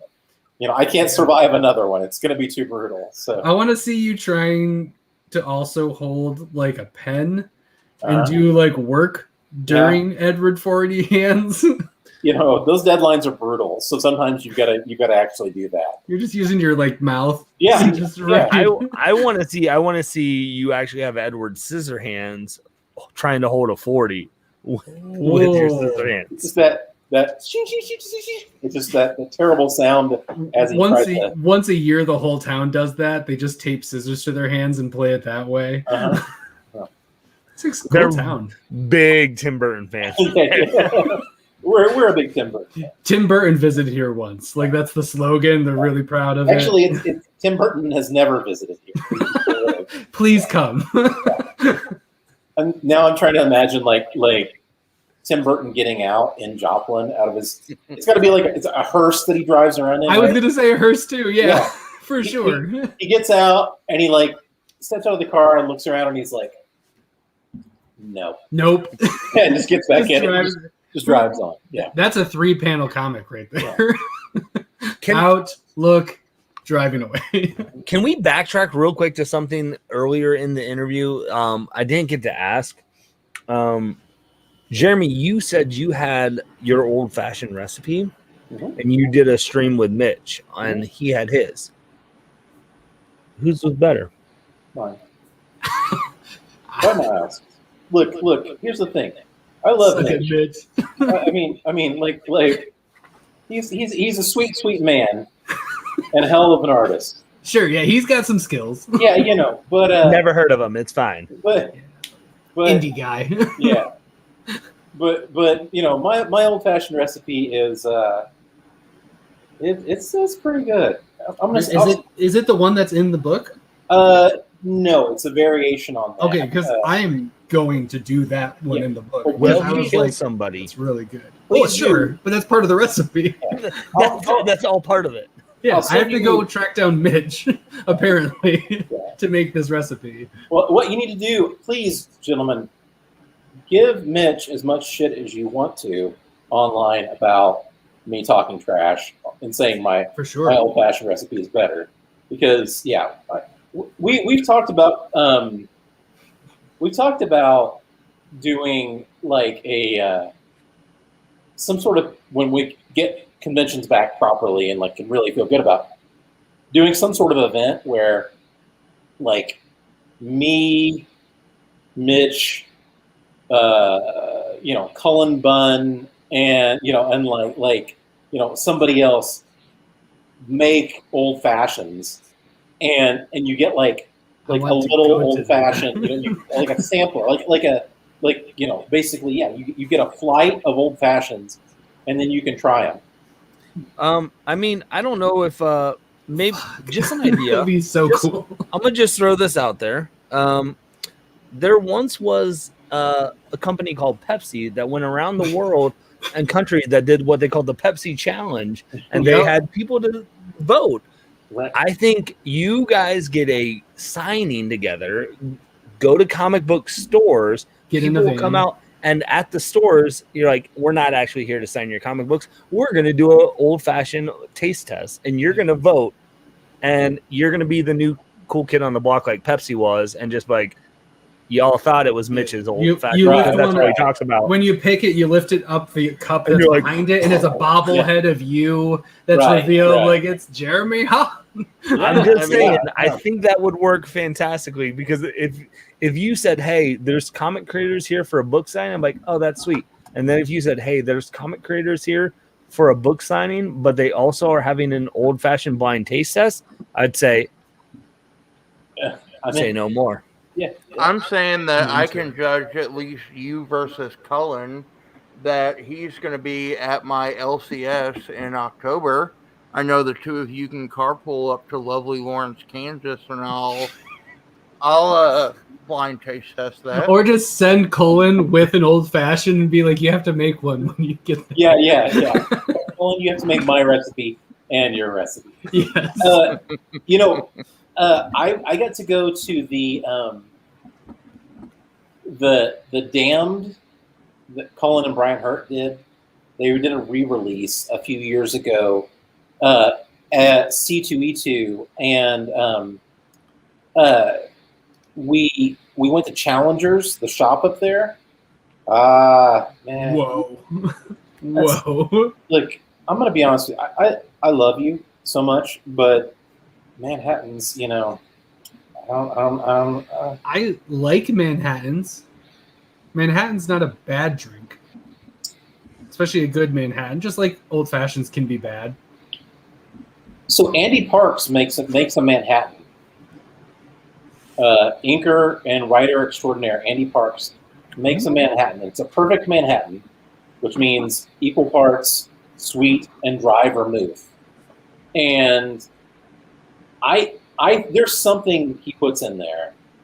Maybe just Andy Parks' love. It's the sweat off of his brow or something like that. Just a couple dew drops from his brow. Yeah, it is activates the flavor. Perfect Manhattan. So if it's an Andy Parks Manhattan, I feel you. But an old fashioned made the right way is a thing of art. It's amazing. Yeah. I mean, I love making old fashions. Mine's not great, but I still love it. Like, it's like, I would say it's better than most bars that I go to. Most bars are really bad at doing throw my hat into the ring here, but most bars suck at it. Like, I care about making it.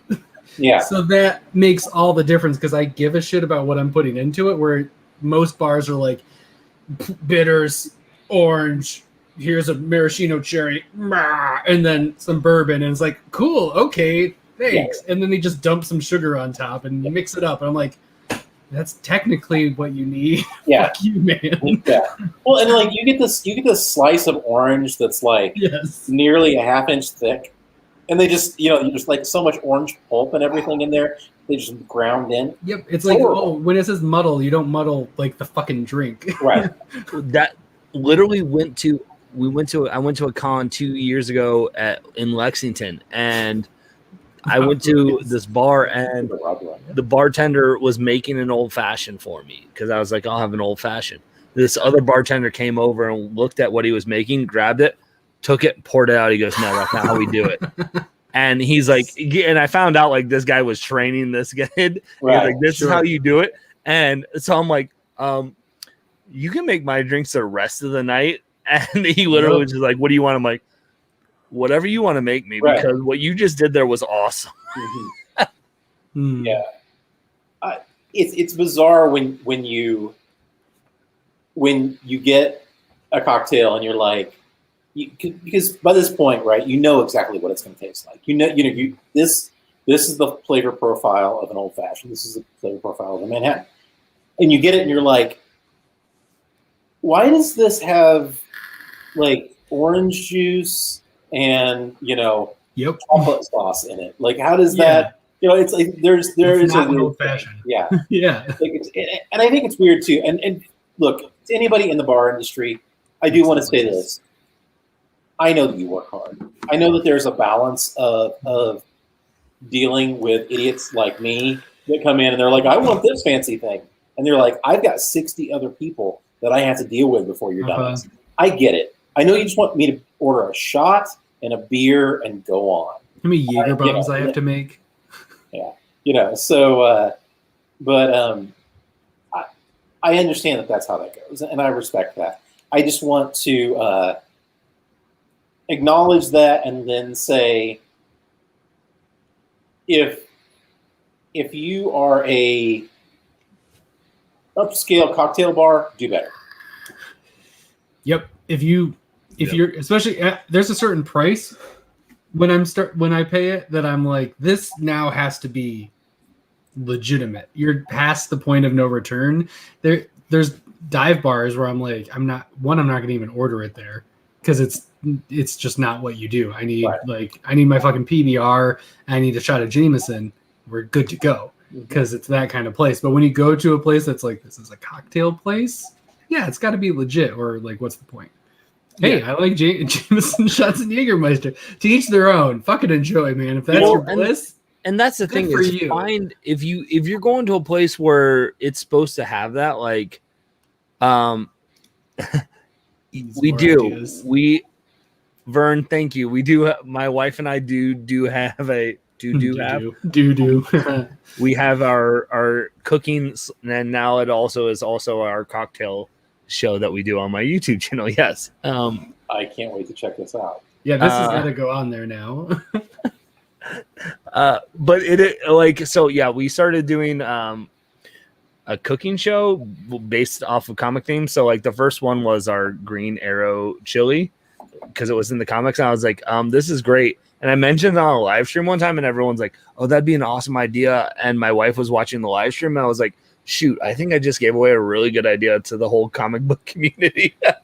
It's a good thing I wasn't on that live stream because I would have been like... And my wife messaged me. I was like, oh, we got to shoot a video tomorrow. She's like, yep. Dang it, we're doing a cooking show now, aren't we? I was like, awesome. Yep. That's fantastic. I love it's a good problem to have. And then I bought the Gotham City cocktail book that came out like a month or two ago, and we're starting to incorporate cocktails into it. Mitch was saying that's actually really good. I need to get it because it's always that thing. You get those cocktail books, and you're like, it's just going to be crap. It's going to be like like some weird like the strangest incorporation of curacao or something like that. It's like it's going to be like really gross. But it's he said it's really good, so I need to get that too. It's definitely is good, and I mean you have to if you're going to buy this book. And my recommendation for anyone is you actually have to enjoy drinking, and you have to have a somewhat legitimate bar because they'll call for like a splash or something of a bottle, like that elderflower or something like that. If you don't have it, you're spending $30 to get this bottle for a drink. That's really like the only recipe that calls for it. So like it is a more like high-end cocktail book because you've got to have the ingredients, otherwise you're spending $50 each time to make a batch of this cocktail, and if you don't like it, those are the only cocktails. I think it either needs to be very basic or you have to actually put some love and commitment into it. The in-between stuff, the cocktail books that are usually garbage, are the ones that are like, here's the stuff that's around your house that you can make a cocktail out of. It usually means you probably should have had it neat, or you should have just put it with tonic. Like, right. It's the garbage in between. It's the middling, the compromise that you shouldn't live in. Because I fucking love my bourbon neat and I love it fancy. The stuff in between is usually just garbage that I'm like, you just kind of ruined all of the ingredients that are inside of this. I completely agree. You know, I love the idea that this became so much about talking about drinks. Welcome to the show. It's literally every time on the, because we just go, which is like, it was, you can just drop in because we don't really do too much prep. We read the book, we talk about it a little bit, and then we just let the tangents roll because it's how it goes, because it's way more interesting. Like if people haven't been bought on Haunthology yet, I don't know what more we can do. Right. Like, fucking go check it out. It's fucking awesome. Well, but I think that, like, you know, for me personally, like, this year and a half now, right? It's been so absolutely bizarre that, you know, we're locked away in our houses. We're, you know, trying to do the best we can, but like these things become so much more important. I'd rather have the opportunity to sit and hang out with people talking about a good drink or horror stuff or whatever it is than just about anything. And maybe, you know, maybe I need to do a podcast, but you know, like it's why we do this. This started as a recorded thing. We were just going to record once a month, and then like this started a month or two before. That's me popping this, by the way. There it is. Wednesdays is actually Whiskey Wednesdays on Comic Burrito. We do the new comic books and we drink whiskey and cheers everybody and just do poppy cork noises. I'm drinking I have to turn it the right way. This is a Port Charlotte, so it's an Islay whiskey, so it's very heavily peated. Islay, it's super peaty. Dude, that shit's awesome. I love peat. Like peaty drinks, man. I do I can't believe I took this long to do it. That's just whiskey in a glass as the background. You can't really see it as well, but this is Whiskey Wednesday's background. Perfect. We're switching to, and Whiskey Wednesday logo's up. Here we go. Hey, we're in the proper place now. You know, so I was invited to Paris Comic Con at the end of 2019, and then to Thought Bubble, and so it was this weird situation where my family, I have two sons. They're not young anymore, but they're you know, young enough, right? 16 and 12, and we had a hard year. You know, we've been dealing with a lot of stuff. This is pre-COVID. We had a hard year. And we got invited to go to these two shows. And I said, okay, well, I'm going to be in Paris. And then we had a week in between. And then we were going to be, ooh, look at that. Amazing. I love that he just moved and stuff got even fancier. Yeah. Well, we're in Whiskey Wednesday. I figured the barrel shot now. That's amazing. The barrel shot. Yeah. So I get invited to these shows. So I was like, it was in late October, early November. And I was like, I'm taking my kids out of school for a month to go to Europe. So we went to Paris. We went to England for a few days. Amazing. We caught the train up, and I actually took my family to Islay. So, awesome. Like my two boys, they're like, this is kind of cool and kind of weird. Like, why are we doing this? And I'm like, we got a little. They're called AirPods. They're like hobbit holes along the coast. We got an AirPod that we stayed in, and no, sorry, forgive me, not an AirPod. Those are freaking things you put in your ears. Yeah, I was saying that's the storm pod. A storm pod is what they call it. Yeah. Okay, a storm pod. So it's like a hobbit house built into the coastline. We were in between Lefroy and Lagavulin. Oh my God. I walked a half mile to go to Lefroy. I walked less than that, like a quarter of a mile. Yes. Wait, is that Is that the there? new It one? is. That's the Nick Offerman edition. Wait, is that the first one? That's the first one. Yeah. Right? Yeah. Okay, Amazing. I've had that, but I missed out on that one. I got the new one. That's the Guinness. Oh, nice. Yeah, the edition. Cool. Yeah, but it was one of the best experiences of my life. And look, people like peat doesn't work with everybody. Like that smoky kind of thing, especially if you're talking about like Lagavulin 16 or like a Lafroig 10, or like one of my favorites is actually Ardbeg. Like they do this wee beastie right now, and it's like a punch of peat in your mouth, but it's like a $49. I haven't had that. Oh, nice. It's a good, but what's it called? Ardbeg Wee Beastie. Ardbeg Wee Beastie. Yeah. Dope. I'll look out for that because I haven't had that. That sounds awesome. It's like it's less than their standard, like okay. Yeah, so cool. Yeah. Man. Yeah. So any of your fan group, are they still on board? Is anybody still watching as I just derailed this thing into? We can all agree on Pete. Yeah. No, this is anybody who's watched at all regularly is very used to the tangents happening. Yes. And do you play D&D? Yeah. See, there's an easy another tangent because I DM and fucking love D&D. Poser, who was on but then had to take care of his child, he's he's one of my players. We've had I don't know if you I don't know if you've had Travis Gibb, who did Cthulhu Invades Oz, Orange Cone Productions. He was on, and then he set a goal if we got him enough viewers or new Kickstarter backers, he would run a Cthulhu Invades Oz RPG session on the show. So we did, and so we had like a whole like stream of just Cthulhu Invades Oz D&D. So people are used to tangents and all of that. So hey, I will say this, and this has there's no need for if anybody wants to back the project. But if we get 50,000, if we get 500,000 backers, no, I'm kidding. But I'm going to give you. I want to do my old fashioned recipe for your crew. Oh my god! So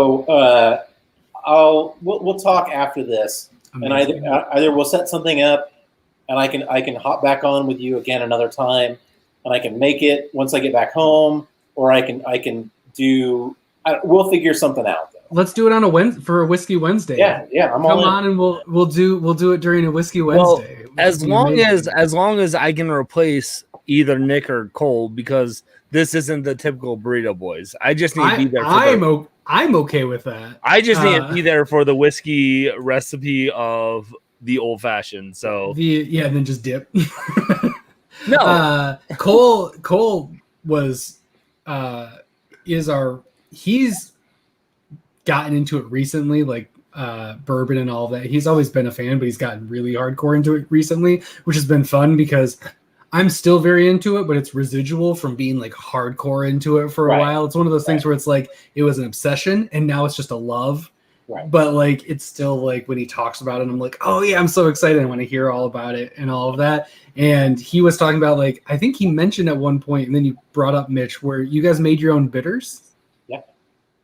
Is that what you regularly use for your recipes, or is it just something you tried once and you still do like your standard ones? I have very specific things that I use my own bitters for, and my favorite thing is holding my bitters over Mitch's head, because I sent him some, and then he's like, "You gonna send me some more of those?" And and I mean, I owe him like a big giant bottle, 750 milliliter of my bitters. But I owe him, but like, bitters. Yeah, bitters. But I make bitters for specific things, and then my old fashioned recipe is actually just using simple store-bought bitters, like it's the right combination of the right ones, kind of sure thing. yeah and little tricks along the way, right? Little things that you do. You know, it's like super basic, but using the right ingredients, and then just doing this thing where you're like, I'm gonna elevate these two aspects.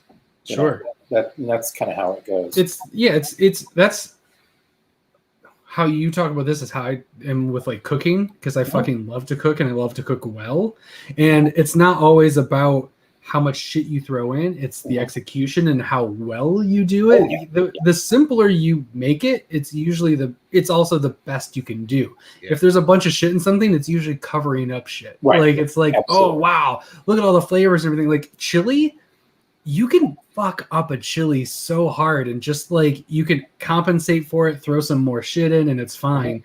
Whereas when you get to really just basic things, you have to do them well or they suck. And the same way with the cocktail. Like you could throw a bunch of stuff in and hook a smoker to it and seal it up and do all of these throw in some crazy shit. But really the best drinks will be. Why do you got to make fun of my chili like that? Dude, chili's amazing, but it's hard to fuck up. You really can't mess up chili. If you tell someone like, "Oh, this is my chili recipe," and they're like, "Oh, this sucks," then you just suck as a cook, because you really why is it cold and sweet? What have you done? I also feel like that should also be a Kickstarter for you. Just call it Jeremy's Bearded Bitters or Bearded Bitters. Like you hit a certain tier, you can get the Bearded Bitters. I like it that there's a beard hair in every. It's like a worm. It's like a worm in tequila. Care, Jeremy. It shows that you care. You gonna swallow the beard hair? Sacrifice. Oh man. It's just that.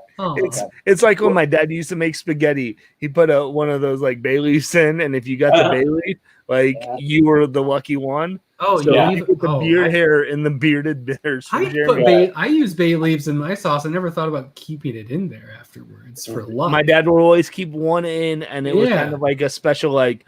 It's like the wishbone kind of thing. Yeah, like I got the bay leaf. Woo. Yeah, I'm gonna start doing that.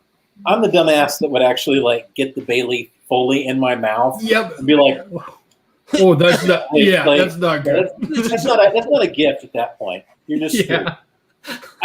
One of the things you hit on earlier, and with your cooking and drink show, and even you talking about like your love of cooking. I do think that there is a fantastic thing about our comics community, and it's this thing that's happened where like I realize that my comics friends, we've all bonded so much about a love of pop culture on the whole, comics, horror movies, any kind of movies, whatever. But like all these things. But then there's this cross section of like absolute love of food. And good drinks. And I have met more people in this industry that like we talk about stuff and I'm like, oh wait a minute, you cook like these every Sunday you do something elaborate and fun meal wise or whatever. I'm visiting family here in Oregon, and today I bought stuff for a bo sam, a big Korean roast that we're going to do. That's an undertaking, but that's fucking rad. No, I love it. We actually got my 16-year-old works in a bakery right now, and he's really like he's still a 16-year-old kid, so he's a goof ass, but he's coming into his own, really making some amazing bread. Awesome. And so one of the things during COVID that we did was I bought David Chang's Momofuku cookbook, and I bought Roy Choi's LA Sun cookbook. I grew up, my aunt is Korean, so I grew up in the Midwest, in Joplin, Missouri, with like farm food, right? Which is comfort food. Like, let's be absolutely honest. Yep. You grow up with collard greens and pork chops and fried chicken and mac and cheese, to die for. All these amazing things. That's what you come up with.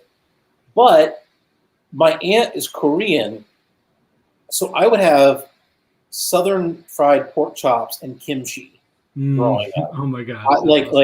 like we would have, yakimandu or bibimbap. Like those were things that like were just part of because my uncle was often stationed in other countries. He would go overseas, and she and the kids would stay with my grandparents, and we were there. So it was like this big household of like a delightfully multicultural food, thing in Southwest Missouri. So like for me, Korean food is actually one of my favorite things because that's sort of where my heart is. And so soul food and Korean food kind of combined together in a perfect way that I can't quite explain. It makes sense because a lot of that makes sense. I feel like that's a thing. Like the Korean flavors and soul food and all of that could easily mellow because it's not ridiculously overpowering. Some things, I mean, if you do kimchi, can be overpowering. Oh yeah.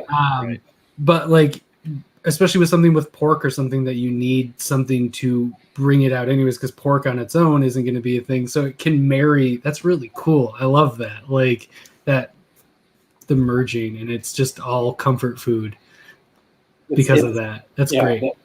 It's the best. And it was like, I think one of the themes that we're hitting on here is like things that kind of got us through the past year and a half, right? Mm-hmm. Like for me, it was telling these horror stories and the community that I found with fans and friends and making this food with my son, and like getting better at making drinks. And, it's all there.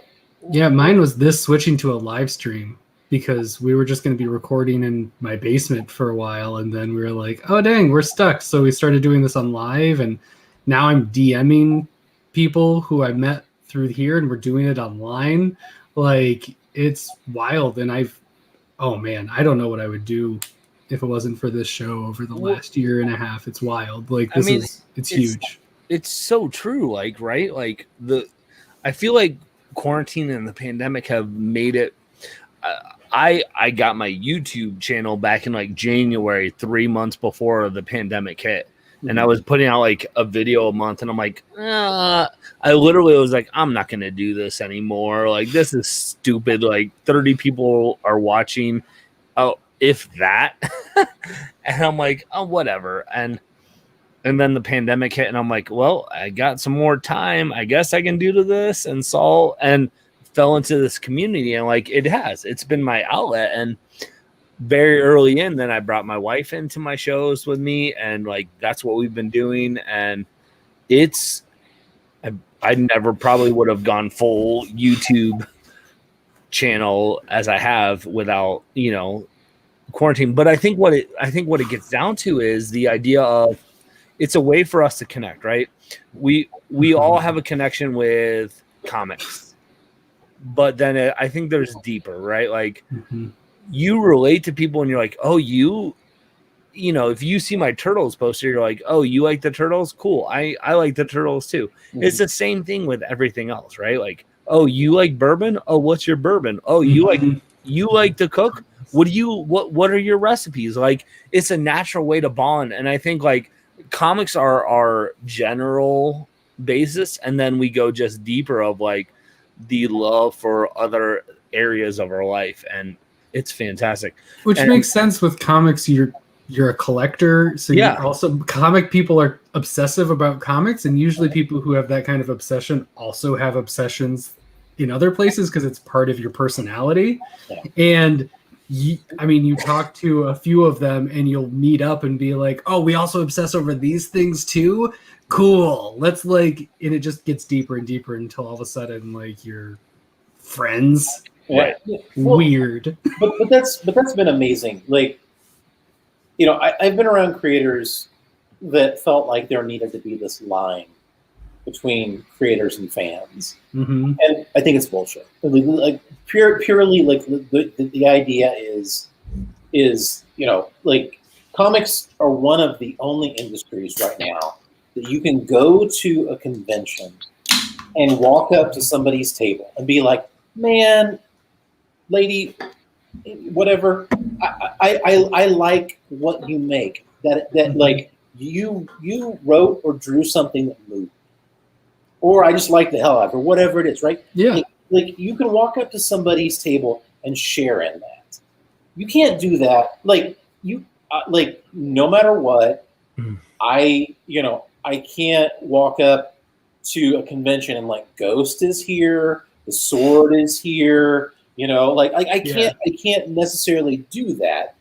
But, and you can have different, like, social media has opened up possibilities for interactions, but like comics is so unique in the way that like there is this access. And I think that social media gives us sometimes this weird skewed view of it where it's like we forget that like this is what's important, this interaction, the idea that we can connect like this. And I hope that the viewers are connecting in the same way, that they're getting the same things out of it, because this is like, fellas, this is my fuel. This is what keeps me going. This is the reason, I before leaving for this trip, building this Kickstarter, I was working 19-hour days making comics, just trying to get this thing done. Yeah. I was sleeping basically like 4 hours a night, and then you can imagine if I had time to, take a shower or go to the restroom. I don't know. Yeah, it's one of the two. Yeah, which is why you wrote the comic about the person going to the restroom. Exactly. Oh, But we work that hard making those things because we love this. But then having these kind of interactions reaffirms why you do it.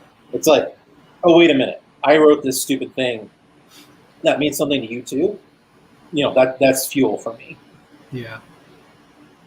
That's awesome. Well, I mean, I love that because like you said, there's nothing like this. Like, there is no, like, if I had like a movie show, I'm not getting, like, Chris Evans isn't showing up just to be like, hey, what's up? Just thought I'd stop by and be like, Captain America's cool, you should check it out. Like, that's not a thing. Like, Knives Out is a great film. You should go check it out. It's like, thanks, Chris Evans. Right.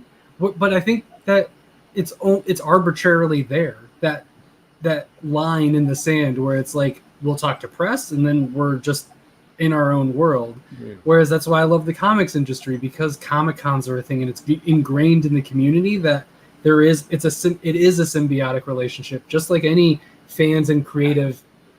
It's all symbiotic. Spielberg only exists because people go and watch the movies and make money. But there's that line, and I love the comics community because it is blurred more than others. But I feel like how it should be. It shouldn't be like it's a whole different, like, oh, it's a creative.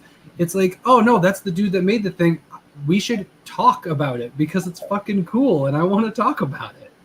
And it's almost funny. Like, this is weird, and we might lose people because I'm going to use a sports reference here. Oh, I'm leaving, even though I do love sports. I have to. But like, I feel like it's almost like the equivalent of like golf. And Todd is leaving because he has to pee. This is the longest he's ever done a live stream without peeing, Jeremy. So welcome. But like in golf, like you can buy a ticket at face, just a basic ticket, and you can be there and be like this feet from the athletes that are competing. You can't do that in any other sport. And I think that's the same type of thing with like comics are a way of like to have these conversations with, I'm reading the content and the media that you are creating and I enjoy it. And I'm going to have and get to have this conversation. You have that at cons, and then it's switched, I think, since, we've gone to the pandemic and YouTube has started to blow up. YouTube has been the Comic Cons of, the world. So it's just as a nice balance to be able to like Todd said, Spielberg exists because people love what he does and watches what he does. Right. The same type of thing is like to have conversations with people who create comics. You've got to have people who like it and read it and buy it. And it's such a niche market, I think, but man, it's been a blast being able to have these kind of virtual conversations and Comic-Cons with creators, because I think there's a love for it from the creator standpoint too. It's a lifesaver. I think the reality is, if I hadn't been able to do things like this, to have these kinds of conversations, and connect with people, I don't know what I would do. You know, the reality of working, you know, I say this over and over and over again, but like, we are people of all the genders sitting in dark rooms. This is a dark room. Forgive me. I'm at family's house, so it's kind of dark in this. But like, we're people of all the genders sitting in dark rooms for long, long hours making things. You know, I toil over a desk drawing all these pages that you've seen. You know, I write these stories, and it's like it's isolating. It's a lonely experience. I love it. Wouldn't trade it for the world, but it's lonely. Getting to go to conventions was always like my fuel. It was like you know, I would go to a convention and I would talk to people. I would see fans. You know, I've got fans. My buddy Brian actually has been a huge supporter of this Kickstarter and my career all the way through. But like, I met Brian at Heroes Con forever ago. I watched him get married, have children. His kids are getting big now. Like, I've watched families grow and change. I've watched, you know, I've been a part of memorials to lost family members. Yep. I've been part of like wedding proposals. You know, like that thing is amazing. And the idea that like we haven't had that in over a year, but we get this, you know, and it's not as big, and it's like, but like the idea that you can hop on YouTube with people and start to talk about, you know, like comic stuff, which is fantastic, and I absolutely love talking about it. But then have it go off on a tangent where you're talking about whiskey and food and bidets. Like, that's the best thing on earth. Yeah, because you're not going to get that at a con. To that, you know, if you're doing a panel, like if someone's like, so bidets, toilet papers, whiskey, people like, dude, we want to talk about like. So there's a transition. Let me ask you this then.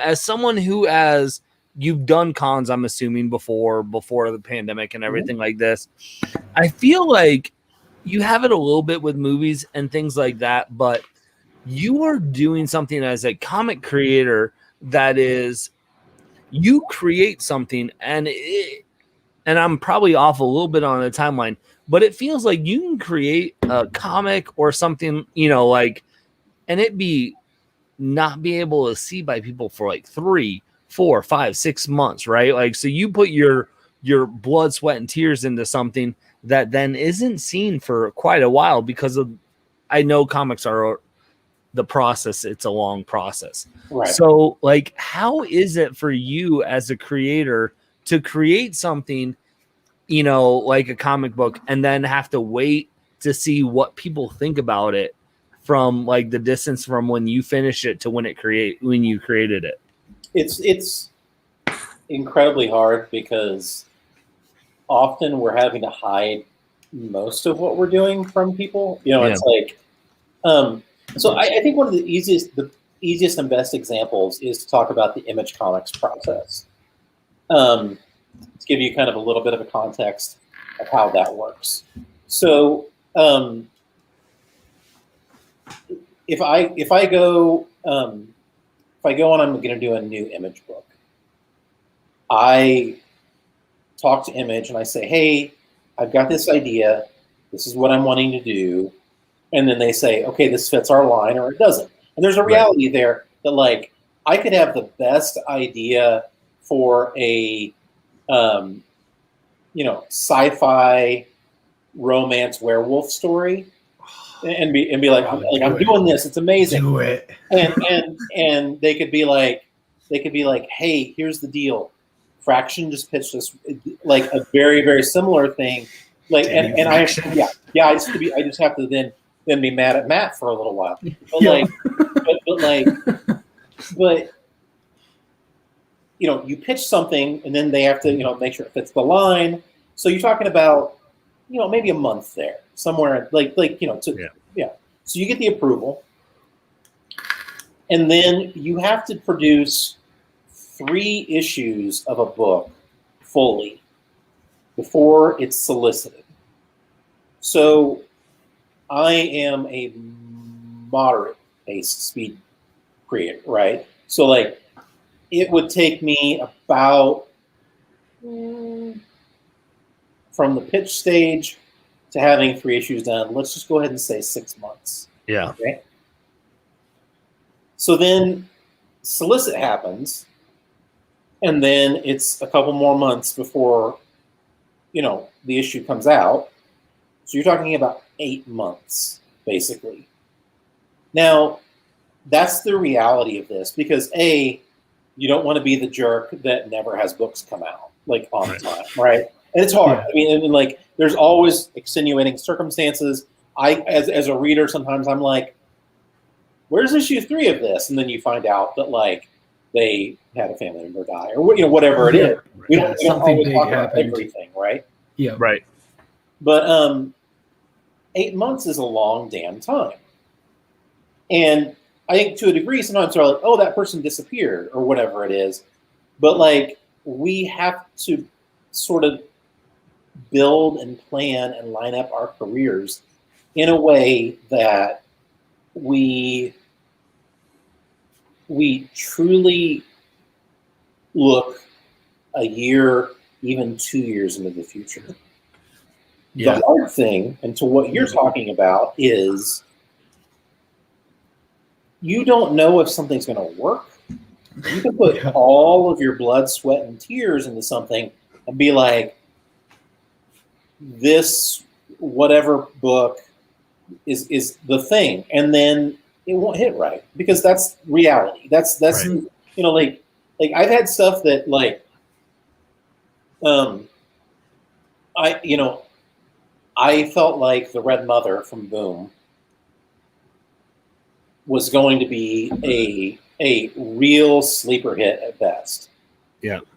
And people love that book. Like that hit, like that connected with people, and especially horror fans.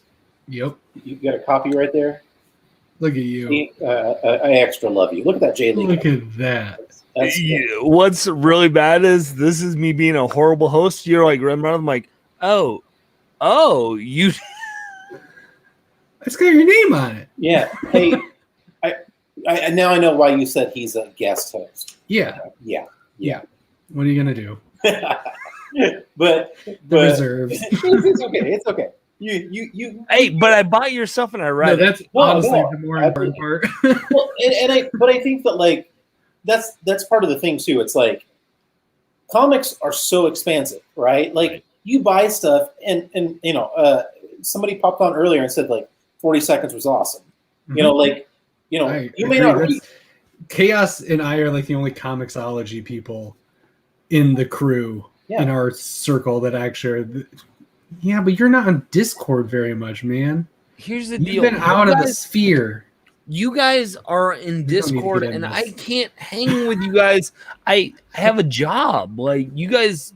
That's your chit-chat. problem. That sounds like a personal problem. You guys chit chat all the time, and I'm like, I miss everything, and then I feel so like out of the loop because I can't be on Discord every 2 minutes, and I'm like, oh, I've got to scroll through and read 80 messages. Where I'm just like, screw it. Yeah, I'll chime in every once in a while. I'm absolutely with him on this. I'm in a horror Discord, Yeah. and it is so cool, and there are so many fantastic artists, and there's all these people on there just talking about movies, and I found movies that I didn't know about on there, and it's pure horror excitement, right? I constantly feel like I'm letting myself and others down because I'm just like, I posted something, somebody responded to it, and it's been a week and a half since I have been on there because my kid needed help going to work. Attention. Yeah. So it is a complex thing, but yeah. So no, but like I think that there's projects that like you think are going to hit in a certain way, right? And they don't. And some things hit big, like the Red Mother. I am so blown away by the response to that, and I owe a lot to Boom for really getting behind me on that book. I owe the audience for like letting me literally take 12 issues to tell a slow burn, crazy story that that I think even I'll share this really quickly. This is a tangent within a tangent. Love it. That's the best. Haunthology actually links to the Red Mother in a lot of ways. So I talk in the Red Mother, I talk about the 4 and 7. So they're my mythos. They're these old gods, right? And they're 4 old gods with 7 heralds that are trying to bring them through to our reality. So in the Red Mother, you saw the Red Mother and you saw Smiley, her herald. Right. Okay. And she's so terrible that all the other old gods, the other 3 old gods, have 2 heralds each, but she only has 1 because she is so terrible and so powerful that something happened to her second herald. And that's a lot of mythos. Forgive me for geeking out. Good. But like, oh, you're good. You're good. But like, there are several stories in Haunthology that give glimpses of what's coming from more of the Red Mother's universe. All of that mythos, because the reality of it is that the realm, my image book, connects to the Red Mother, and 40 Seconds connects to the Red Mother, and stuff that I've done elsewhere has always had these little threads to this mythos that I've been building. And the Haunthology stuff is connected to all that and leads into the next thing. Yes, I do. Absolutely. Yes, I do.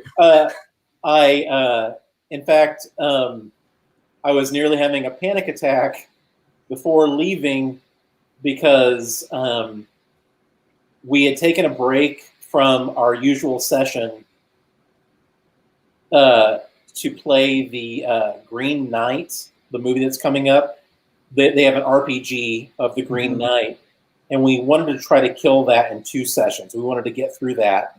And so I wanted to get my second Green Knight session in before I left on this vacation.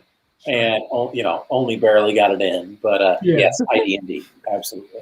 That's so funny. I love that you have a Haunverse, that it's there, because that's amazing, because it makes sense.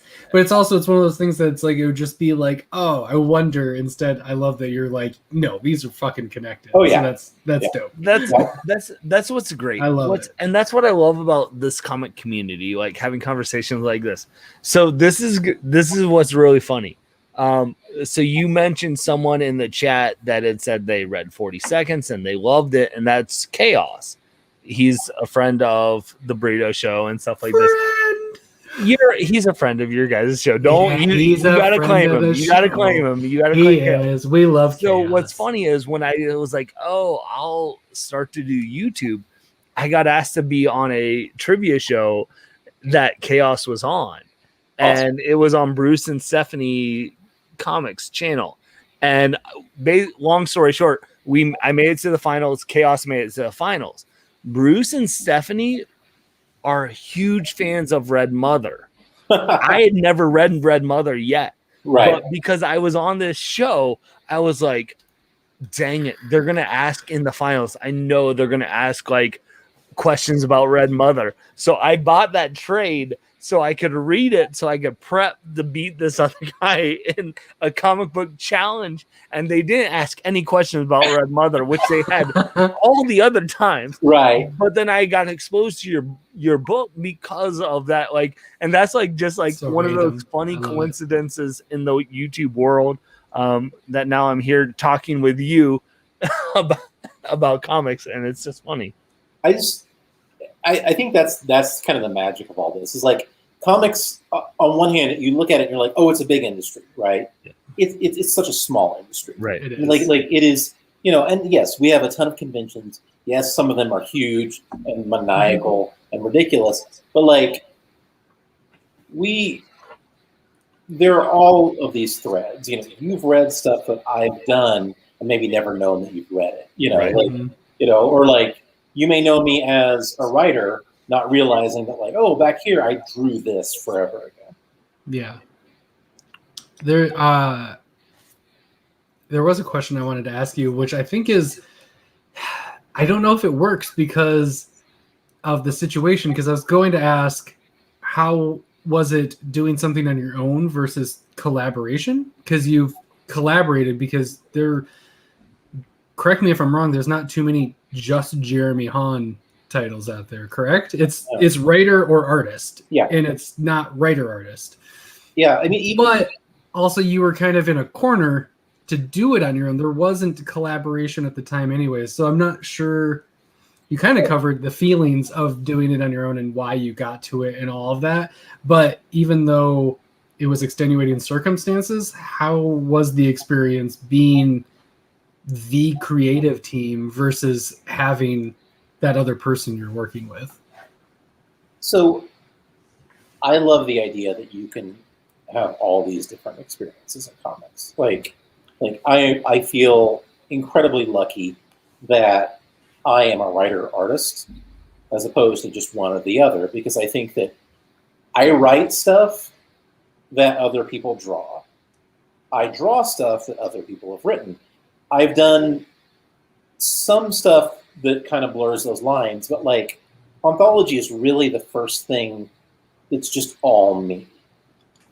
And there's magic all along the path, right? But like, if you ask me what I want to be right now, like who, and in fact, actually, in 2019, I had a really rough year. Loss in the family. We just like, there were several things, you know, it was like 2020 is gonna be my year, and then, you know, COVID, right?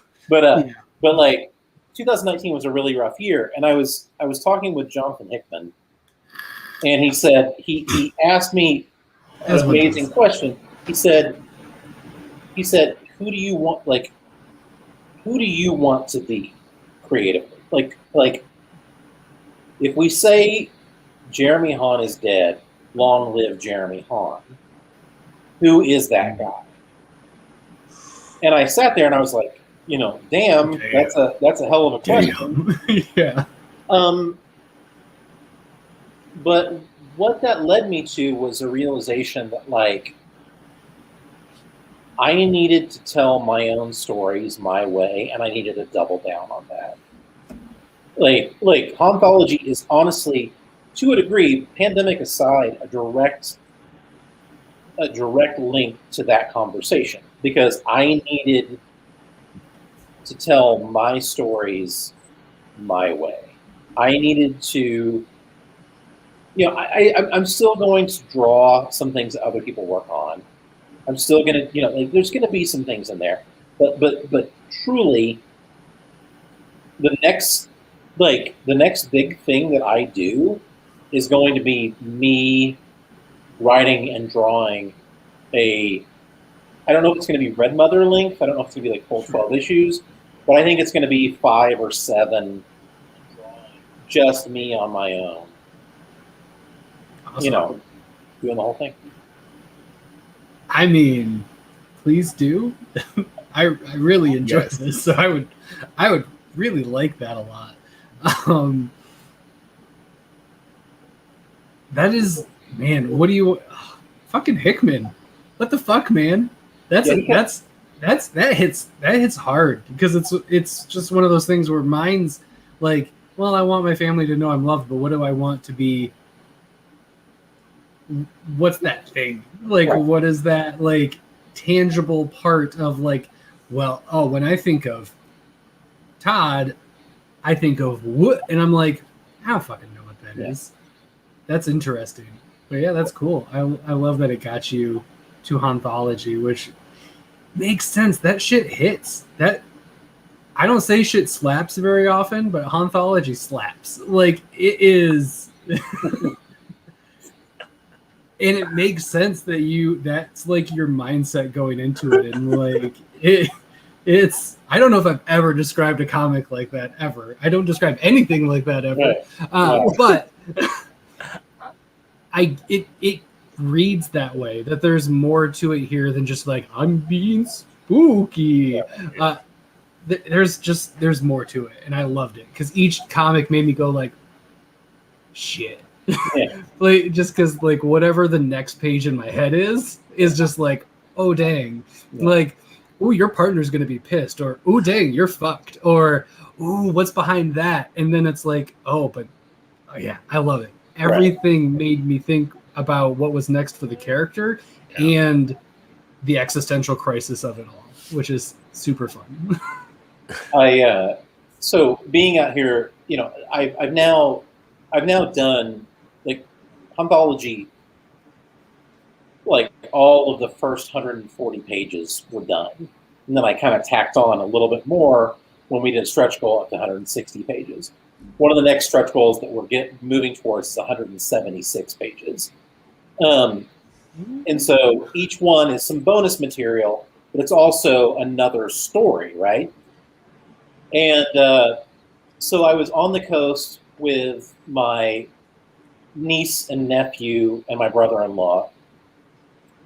And I was sitting out there and it was like on this beautiful balcony overlooking the ocean.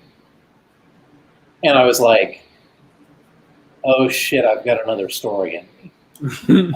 And so I wrote a new 6-page Haunthology story that if we unlock it 176 pages is going to go in there. And as you were describing that thing about like that, what is the next page? What is that next moment? What is that next thing?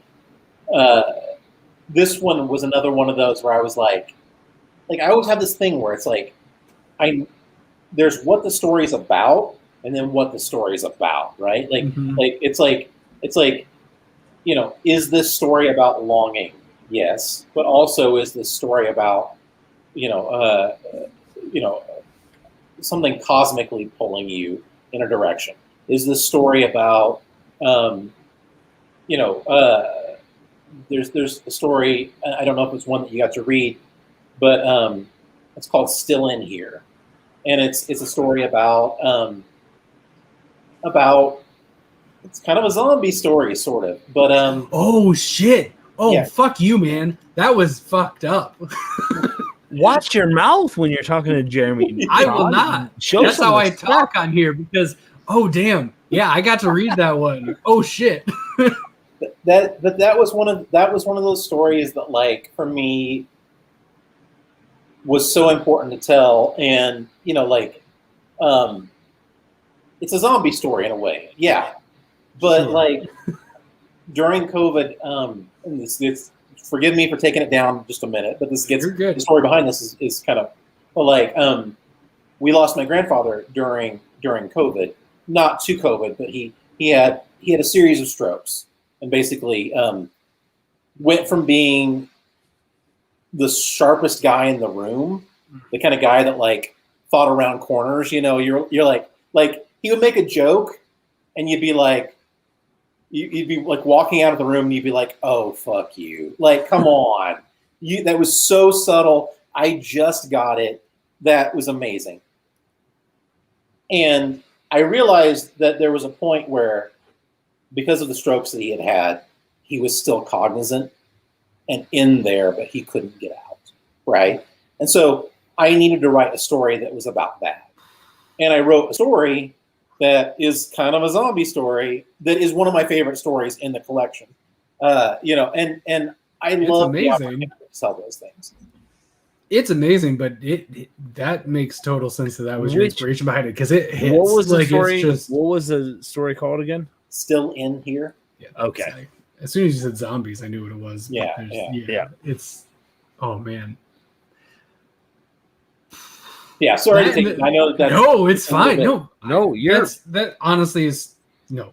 Please do not apologize, because I love that. And Todd typically brings down his own show about 3 or 4 times throughout the evening, so you're fine. I'm a crier. I've cried on this stream. I don't fucking give a shit. Because we've had. Have you read Yasmin? No, I'm not. It's from Scout. So good. Saif Ahmed is a immigrant from Iraq, and he tells the story of ISIS in Baghdad and a teenage girl who's stuck in slavery and but it's parallel timelines with her dealing with herself in the United States and dealing with being enslaved and all of that in Iraq, all parallel. And my God, I teared up like 16 times during that interview. And it's the best stuff because it's like, this is fun and all, but it's amazing to know why and how and expand your empathy a little bit and understand. And I love that. And that's the magic of this medium too, right? Mm-hmm. I mean, like there is a thing where it's very easy to be like, oh, comics aren't supposed to be this thing, or they're not, like whatever. This is what I want out of my comics, and it's like, but these are stories that are pure emotion. These are stories that I thought a lot back while I was creating Haunthology. I thought a lot about George Romero talking, doing Night of the Living Dead, Dawn of the Dead and Day of the Dead, and talking about racism, consumerism. Oddly, Day of the Dead in some ways fits so much into our current climate when you start thinking about science versus this thing, that kind of commentary has always been a part of what we do. And I think the idea of, and please do me a favor, after this is over, please send me a link to that. I want to buy that comic. We'll do. Use Burrito and you get 10% off. Yeah, but please, that would be fantastic. That's fantastic. But I love the idea that comics can exist on all of these levels, and the idea that that we can be moved to tears by a funny book is sort of the best thing, and proves the concept that this industry matters, and we need this, and it's not just dudes in capes punching each other, which are fine, absolutely, but it can be all the things. Yeah, no, it's 100% because it's stuff that wouldn't be made a movie. Yasmin, what I just described, no one is going to make that it's going to be a novel or it's going to be in a comic book, because that won't make it maybe the slightest chance on a cable television show or something like that. But honestly, how honest he is about the story, even though it's fiction, it's not fucking fiction. That happened to it's real. Yeah. Hundreds, thousands of people. And it's important, and it's something that you just don't get, and that's why I love comics. Green Lantern's my fucking bro. I love Green Lantern, but Yasmin and shit like that is why I love comics, because it is a storytelling medium that can express so much more, because you're not confined. You're confined by the artist and the creative's imagination and what happens, and you can get so much more out of it if you just fucking want to. It's all right there. It's amazing what you can get out of comics and what can be there, because oh my God, so much other media is watered down and has advertisers to appease and all of this other stuff, whereas Scout, Behemoth, Vault, Image, there's these people who aren't really beholden to anything besides getting on the shelf, and I hope it sells. And if it sells, you win.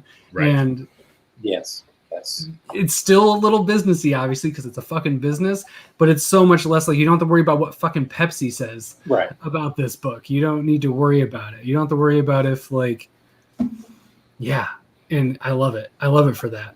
Because I love that each company kind of comes with its own stuff, right? There's a reality where I know that I would take this book to Boom, and I would take this book to Image, and like, I mean, even the reality of the Kickstarter project, like, I knew that I didn't want it to just be a trade paperback. I needed it to be a hardcover. I needed it to be oversized. I needed it to have paper upgrade from the beginning. You know, like, I needed all this stuff. I wanted all these things. I wanted to be able to be like, hey, I love T-shirts. Hey, I love, you know, enamel pins. All these things, and you can do that if you understand what the strength of each company is or each platform is. Yep. Like I know that the next realm-related thing that we're developing at Image, I know why I'm doing that at Image. I know why the next Boom book that I'm developing, you know, like, I know why we're doing that at Boom. It's gonna be really good. Trust me. Which is I can't fully announce it yet. You know, I'm gonna give you three things. Okay. Ooh. One is so if you've read The Realm, and if you patiently waited on more Realm stuff from Image Comics, more Realm was actually going to happen, so this is exciting. It's the truth of comics sometimes is it's hard to be able to produce stuff as ongoing projects, even if you want to, you have to figure out creative ways around it. So the next Realm story is going to be absolutely set in the Realm world. It's going to be a really cool prequel that's going to give you some hints about one of your favorite characters. If you love the Realm, this guy you want to see more of, and you're going to get to see that. So then that's one of the things. Cool. Things. That's one. Yeah. That's one thing. Okay, two things. So my next Boom book is another horror book. Black Father.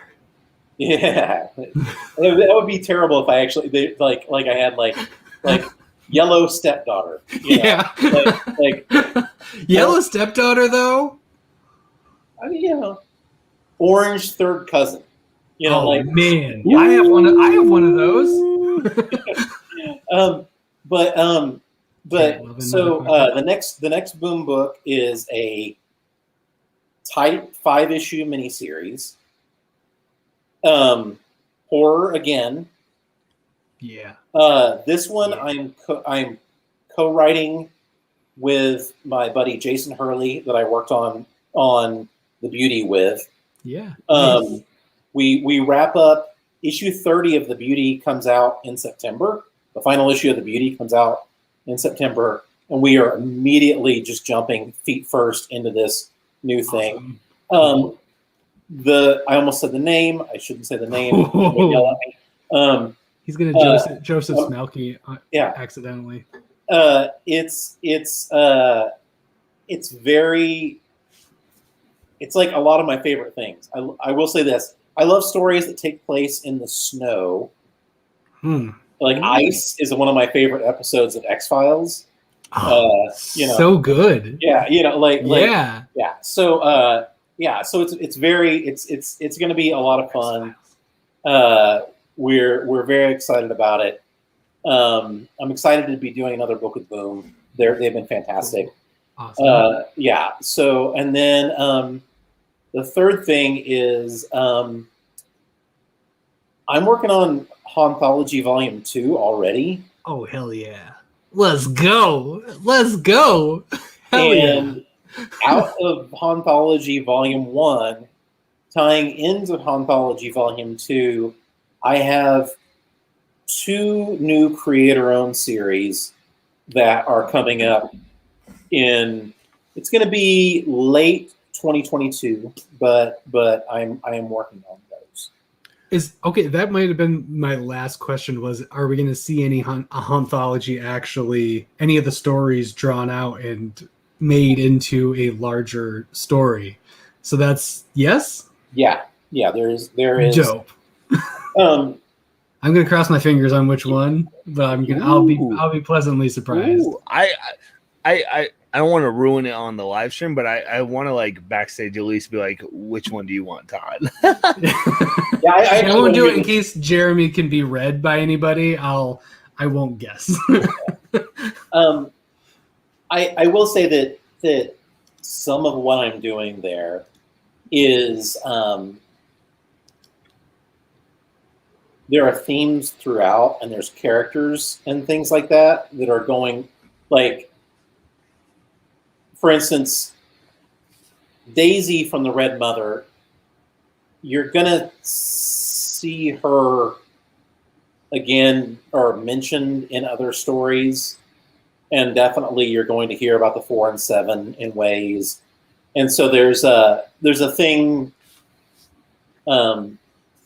One of the things that I did as a stretch goal for Haunthology was I made a coin. Okay, and it's this coin is an add-on. It's called the coin of the 4 and 7. So on one side it's a 4, and on the other side it's a 7, which obviously ties into the Red Mother, right? Mm-hmm. So, but it's a coin, and that coin shows up in 2 stories in Haunthology, and then directly plays very predominantly in one of the creator-owned series that I'm building. Cool. Next year, and definitely there's a line from 40 Seconds that gets said about a character. They ask, "Have you seen this character?"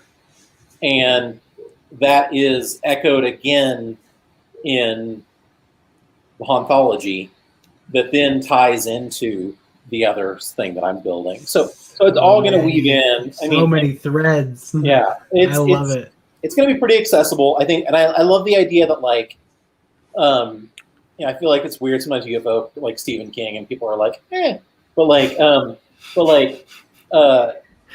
I always love that like, that you would read this, and then you read The Gunslinger, and you'd be like, oh, wait a minute. Yeah. And so as soon as you're like, oh, it clicks. Yeah. Yep. That makes sense. Well, it makes sense because even in the Haunthology, you have, without giving anything away, there are threads that it seems like reading that you're like, oh, like each, like, stories are connected. It's an intermixed world, even if it's like the slightest, like a background object that is inside this. And I think that's a really cool thing to see, the running thread of that. Thanks, man. Well, before we wrap this up, did you have any other thing that you need? I was actually about to say this is much longer than we usually go, but it's been really great talking to you. It's been fantastic. I'm loving every bit of this. So. But I think we're gonna wrap it up, so maybe it's rewatchable to somebody before it's too long. But yeah, thank you. But there is one question we have to ask. If I didn't ask it, I will get shit on from the Burrito Boys. I might get kicked out. So, if you're putting together your perfect burrito, what's inside? Okay, so I'm so glad that you asked this, because literally we were having dinner downstairs and I said, hey, I'm going to be on this show. And they're like, are they going to ask you any questions about burritos? And I'm like, if they don't, I'm going to be pissed off. Yeah. So I am so glad that you did. Buzzer beater. So, do I just need to do one, or can I do 2?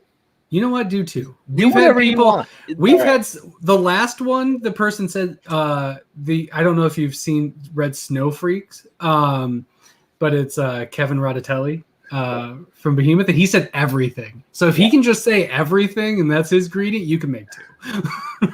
Here's the deal, Jeremy. You can do whatever you want because you're allowed to do whatever you want. Like, no one cares. It's a freak. I won't cut you off. Okay.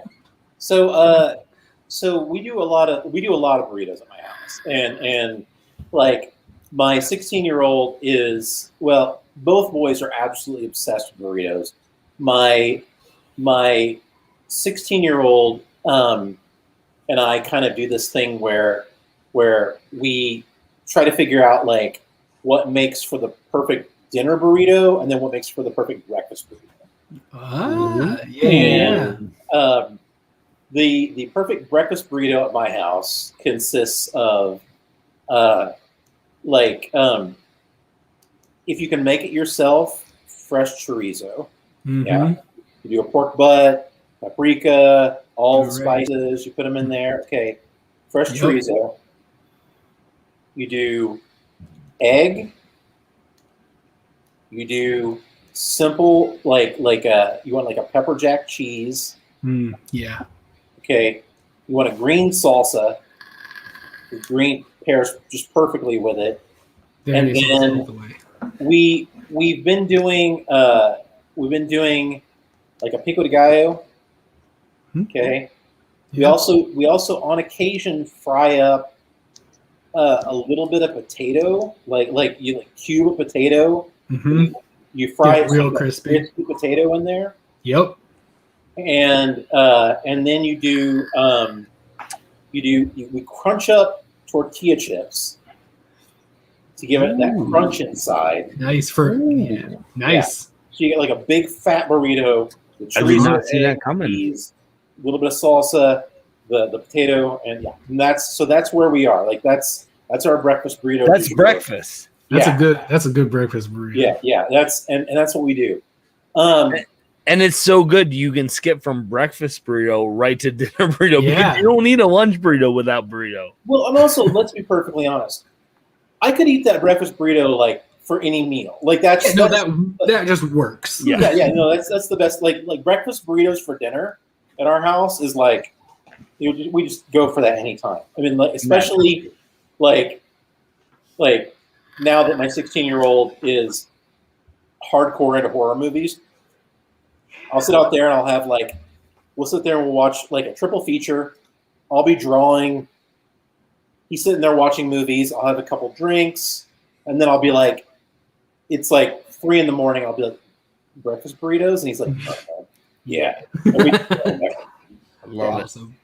Yeah. So the other thing that we do a lot of is like we really we build basically a carne asada burrito, and so we have our local market. My wife Lori runs our local market with our friend Ivy, and so they run the market. They do like a lot of fresh produce and fresh meat. So we get fantastic steak. We use a lot of cumin, olive oil, some cilantro on it. We grill it. It's perfectly like that medium rare in that. We throw it down with fresh lettuce, pico de gallo. Again, probably a pepper jack cheese, maybe something with like a little bit more edge to it. And then, again, I'm a big fan of green salsa. And I will absolutely also put like some crushed up tortilla chips on that one too. Ooh, nice.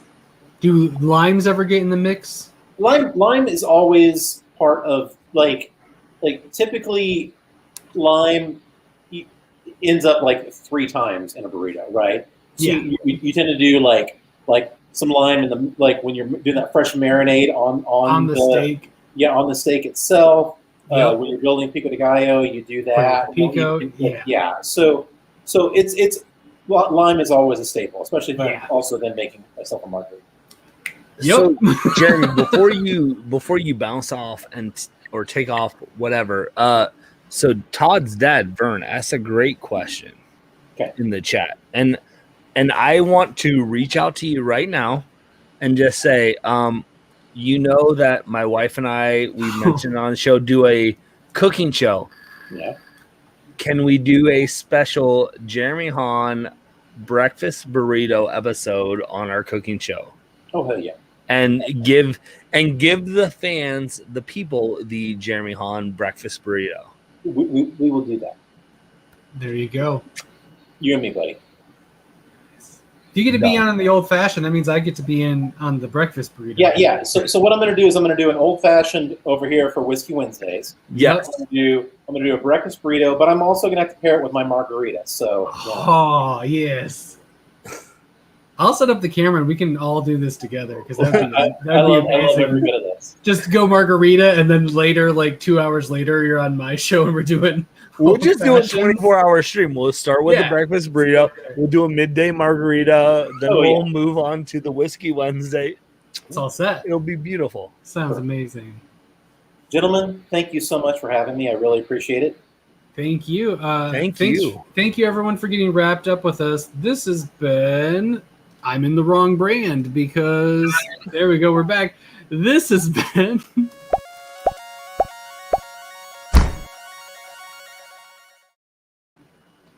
I'm Todd. I'm Bearded.